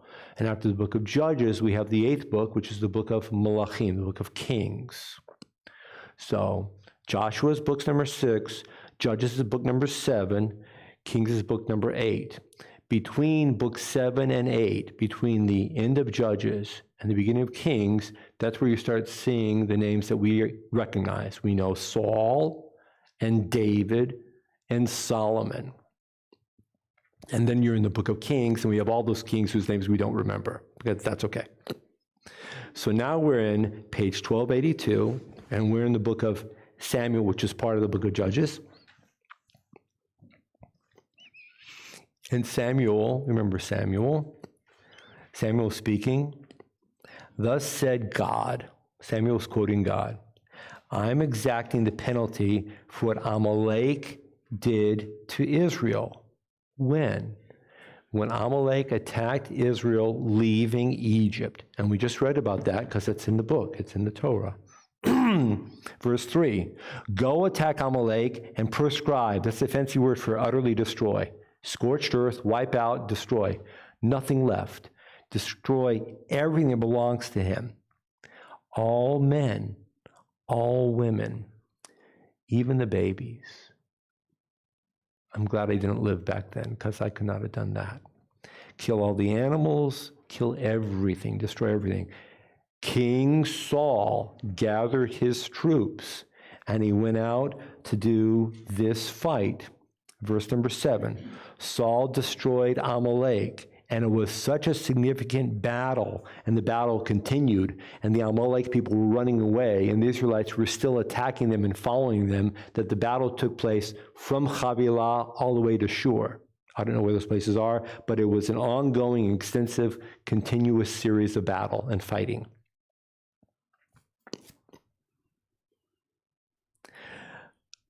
Verse 8, Saul captured King Agag of Amalek alive.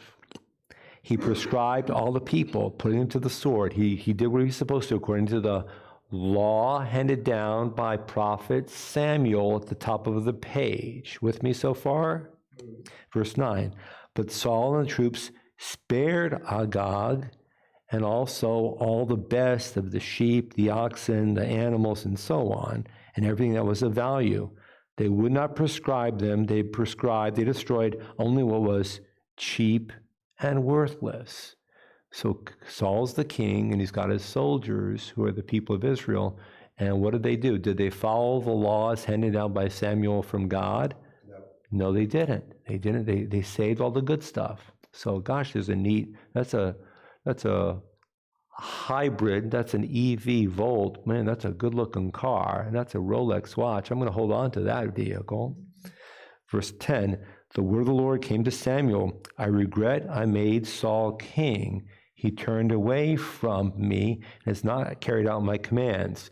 This is the reason given in the Tanakh that Saul eventually loses the monarchy, and instead of Saul's son Joshua seated on the throne, who becomes the king of Israel? David. So monarchy shifts from one house and from one tribe. Saul is from the tribe of Benjamin. David is from which tribe? You should know this. Judah. The monarchy shifts from the house of Saul to the house of David, from the tribe of Benjamin to the tribe of Judah, all because of this one episode. Samuel was distressed. He couldn't sleep all night long. He's praying to God. 12, early in the morning, Samuel went to meet Saul. Samuel was told, Saul went to Carmel. Okay, fine. He erected a monument for himself. Yeah, I won the battle. I'm pretty proud of myself. Here's my bumper sticker. Verse 13, when Samuel came to Saul, King Saul said to him, blessed are you, Hebrew, Baruch atah l'Adonai. We know those Hebrew words. There are a few places here, and also a speech by King Solomon as well. But obviously this is a very famous phrase, and it later leaves the Bible and comes into what we call the prayer book. But look how old this is, because this is 3,000 years ago. Blessed are you of God. I did what God told me to do. And Samuel said, why do I hear these sheep bleating? You said you did everything, but you know what? I see the EV vehicle parked in the parking lot, and I see a few people wearing Rolexes that shouldn't have been wearing those Rolexes. Give me a break, Prophet Samuel says to King Saul. Verse 15, and Saul said, I took all this from Amalek. Look at the English. They were brought from Amalek. The troops spared the choicest of the sheep and the oxen for sacrificing to the Lord your God, and we destroyed everything else. Saul says, who decided to take all the animals? What does Saul say? Read the English. What's it say? Saul said, who took all the animals? The troops. Who's in charge? Last I checked. The king. The king. And what's the king say? Who took all the stuff? The rank and file. What is Saul doing? He's passing the buck. He's shifting the blame. Have you and I as Jews ever heard about this before? Shifting the blame? Does it sound remotely familiar? He's passing the buck. He's the king. Okay? Verse number 17. This gets me. It's the sadness in this. It's verse number 17. Vayom Shmuel. Hello, im katon atabe necha. He says, verse 17, are you really that small in your own eyes? Prophet Samuel says to King Saul, do you really think so little of yourself? You're the king, and you said they're in charge? You're the king. How is it that you as king didn't think enough of yourself and your own authority and role and position to influence and to lead your people? And that spells out why King Saul loses the monarchy, loses the throne, and the leadership passes from the tribe of Benjamin to the tribe of Judah. And for the record, for a good 50 years or maybe even longer, there is a lot of discord between the tribe of Benjamin and the tribe of Judah over this.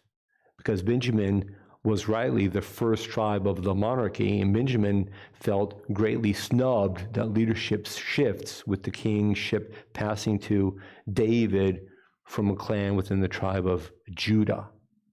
It's all here. But if he didn't lead as a leader, he shouldn't deserve to be the leader. You may look small to yourself, but you're the head of the tribes of Israel. God appointed you the king over Israel. God sent you on a mission saying, go and destroy. Verse 19, why did you disobey the Lord and swoop down on the spoil in defiance of God's will? Verse 20, Saul said to Samuel, but I did obey the Lord. I performed the mission on which the Lord sent me. I captured King Agag of Amalek, and I prescribed Amalek, and the troops took for the spoil from the sheep and the oxen, the best of what had been was going to be destroyed, and we were going to bring it all here and make a big, huge animal sacrifice celebration party for God.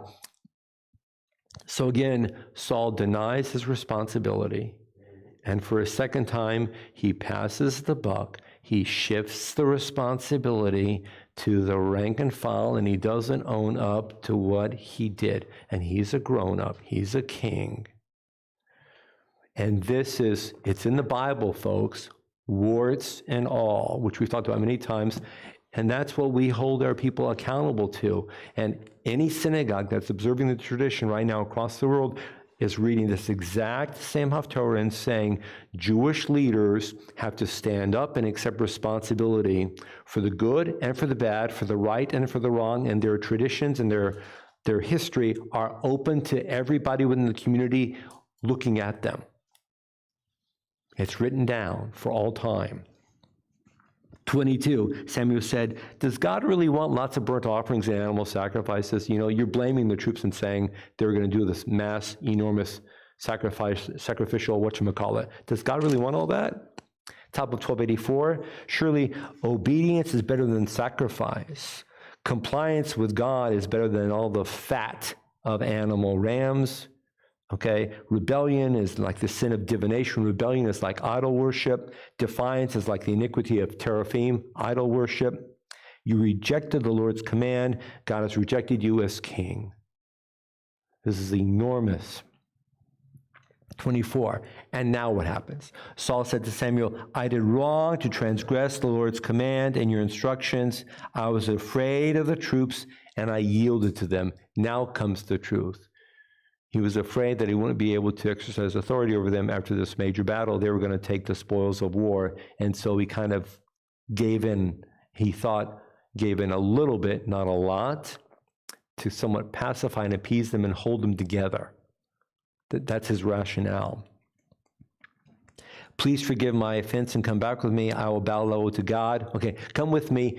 I don't want to be embarrassed in front of everybody. Come next to me and we'll do an animal sacrifice and it'll look like you and I are still together. 26, Samuel said to Saul, I will not go back with you. You rejected the Lord's command. The Lord has rejected you as king over Israel. I'm not going to stand next to you and make it look like all this nicey. I'm not going to do that, says Prophet Samuel. And as Samuel turned to leave, Saul fell down and he seized the corner of the robe and it tore. And Samuel said, the Lord this day has torn the kingship of Israel away from you and given it to another who is worthier than you.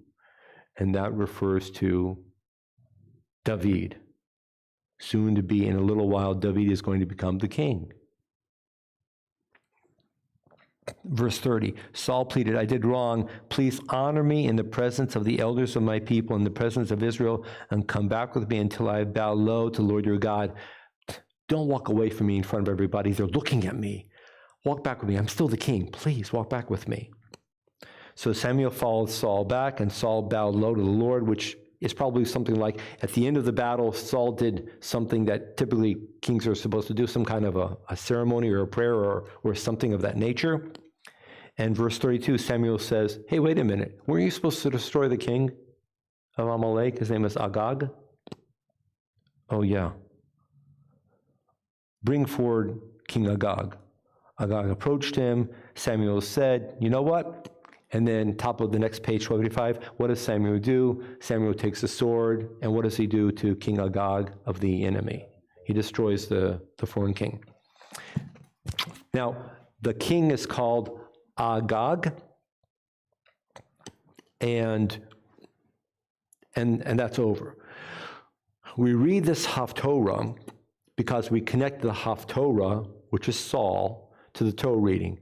And let's say there are 250 years, give or take, between Moses in Deuteronomy and Saul here. 250 years, give or take. So at the end of the Moses period leading into Joshua, we're supposed to destroy Amalek anytime we come near Amalek. Samuel and Saul are in the experience. King Saul is supposed to destroy all of Amalek. He doesn't. Samuel has to finish the job. With me so far? Now,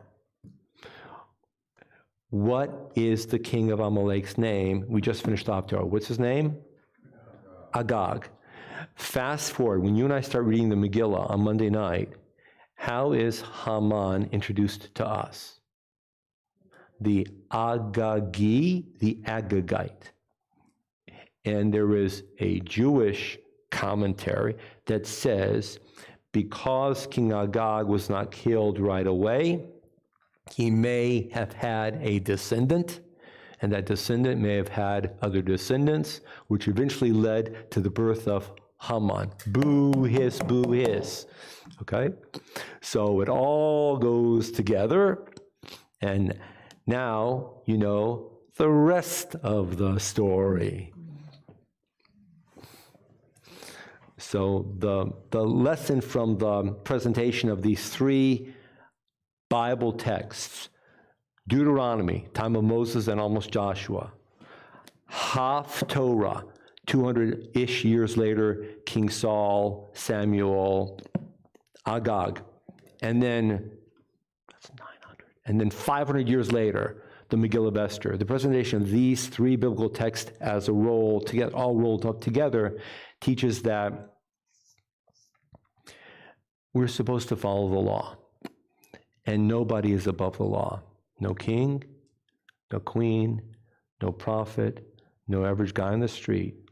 We're all equally bound to the law. And now, shifting away for a moment, I'm no longer talking about, God forbid, a war to destroy a nation, including babies, which brings nausea to me. But in general, on principle, when you take these three biblical texts put together, the presentation is that everybody is held to the same standard, whether it's Moses or Aaron or Joshua or a prophet or a king or a guy on the street.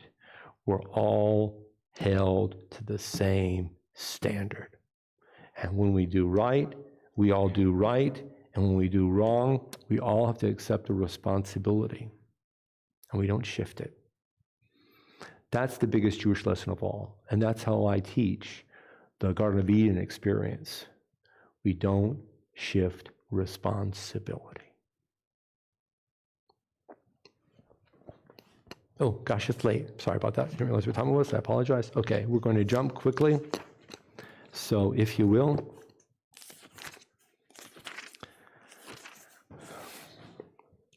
we rise, page 177, a prayer for America, a prayer for Israel. We'll put the Torahs away and we'll conclude. On page 177,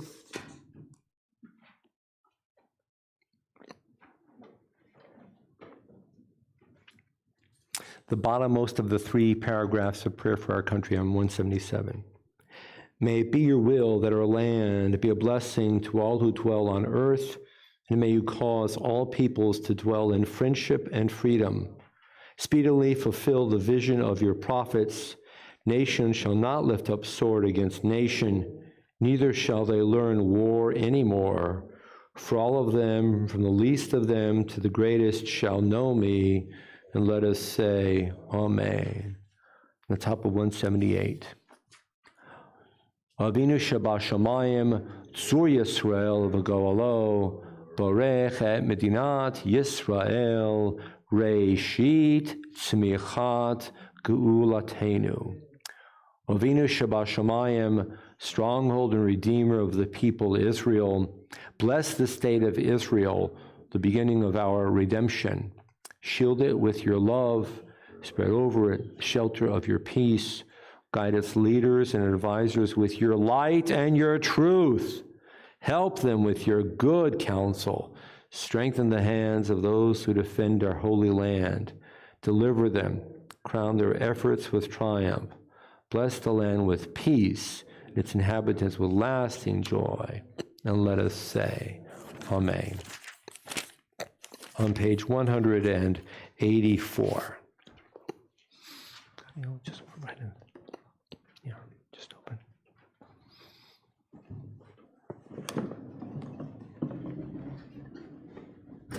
Gadiel. Thank you, sir. Toda rabah. Toda rabah. Thank you. There we go. You all right? Thank you.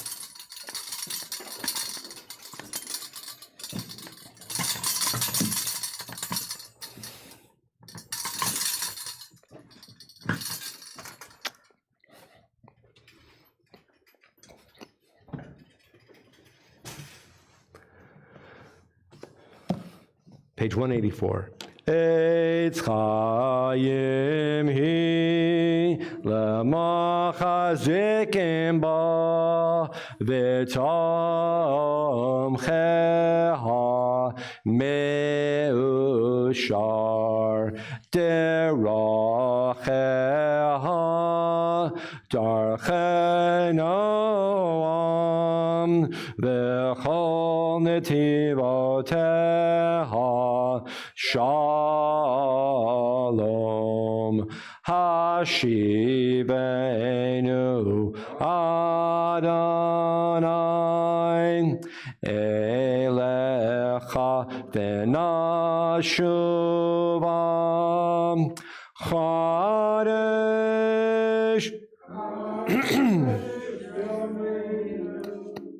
Chodesh Yameinu Kekedem.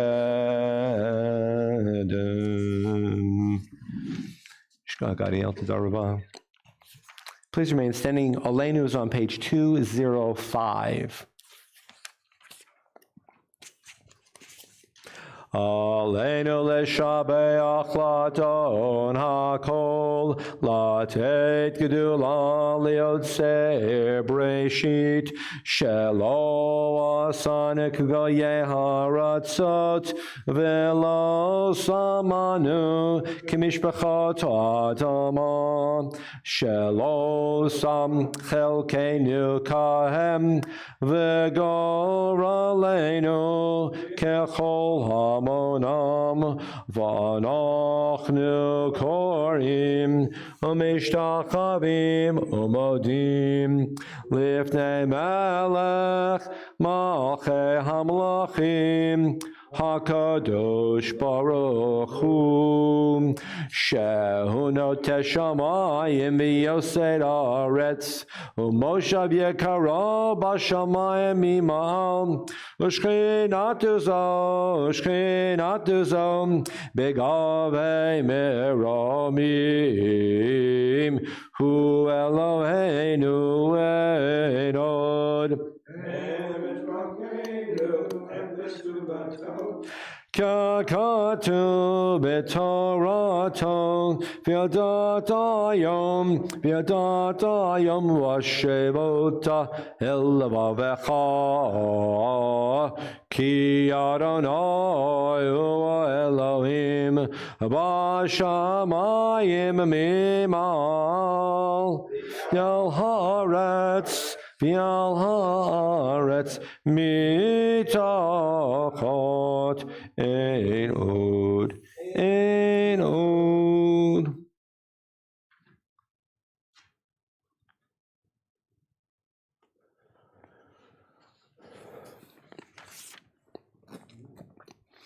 Kakatu b'Toratecha Adonai yimloch le'olam v'ed v'nemar v'haya Adonai le'melech al kol haaretz bayom hahu yihyeh Adonai echad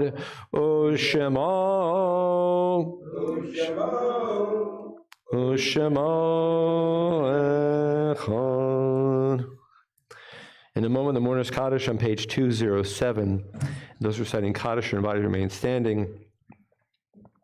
On this Shabbat, we remember with great love Annie Weber, Gertrude Coleman, Leon Reddish, Essie Fleischacker, Sam Jacoby, Sylvia Stein Newman, Ben Friedberger, Dorothy Corman, Hannah Shield, Mary Rossner, Dora Camille, Milton Lay, Morris Muchnick, Bertha Abrams, Hyman Rips, Morris Lehman Mayer, Henry Miller, Isidore Prince, Molly Silver, Nathan Sibley, Jesse Thomas Jr., Joseph Schwartz, Sue C. Goldstein, remember Frida Maisel. Are there any other names to mention today? Perhaps those at home have a name to share as well. Kaddish is on page 207. Yitkadal v'yitkadash shemei rabo, amen.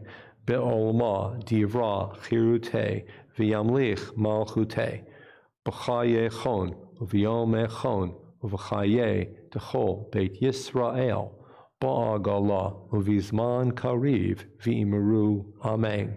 Yehei shemei rabo mivarach la'alam olalmei olmaya yitbarach v'yishtabach v'yitpa'ar v'yitramam v'yitnaseh v'yithadar v'yit'aleh v'yit'alal shemei dekudesha barich hu Le'ela min kol birchata v'shirata tushbechata v'nechemata ta'amiran ba'olma v'meru. Amen. Yehi shalama rabba min shemaya v'chayim aleinu v'al kol Yisrael v'imeru. Amen. Oseh shalom b'mromav hu ya'aseh shalom aleinu v'al kol Yisrael v'imeru. Amen. May you be comforted in your loss. Our love and our hope and our prayer with you. We'll conclude on page 211 of Adon Olam. Reminder, folks, Havdalah on Zoom tonight is at 7, and Monday, 6:30, it's Purim. We need adults here because COVID hopefully has somewhat subsided. And for those who might think that Purim is a kid's holiday, pardon me, but if a nation came together to destroy the entire Jewish people, and it's only because of the quick-wittedness of a female and a male that Jewish people were given the ability to defend themselves, remembering the decree to destroy was never rescinded, and then much later, Jewish people survived. Would you call that childish? Not at all. It's super adult. And in these days, when you and I see before our own very eyes already rising crescendos of anti-Semitism in America, the land of the free and the home of everyone, you realize that the message of Purim is a very adult message. What we've done over centuries is we've taught ourselves that it's okay to laugh, even to poke fun at ourselves in times of potential danger, because humor and laughter are indicative of a different kind of internal strength. That's Purim. So adults, Monday night, 6:30, we'll have some refreshments, we'll have some Hamantashen, we'll do the Megillah. Come dressed, don't come undressed. I'll leave it at that. That's Monday, 6:30, page 211. Adon Olam Asher Malach B'terem Kol Yetzir Nivra Li'eg Nasa V'chepsa Kol Azai Melech Shemo Nikra Azai Melech Shemo Nikra V'yachare Kichlot HaKol Levado Yimlok Noram V'hu Aya V'hu Hoveh V'hu yeh b'tifara, v'hu yeh b'tifara, v'hu echad v'yein sheni laham shelo lahachbira, b'li reshit, b'li tachlit, v'lo ha'oz v'ha'misra, v'lo ha'oz v'ha'misra, v'hu eli v'chai go'ali v'tzor chevli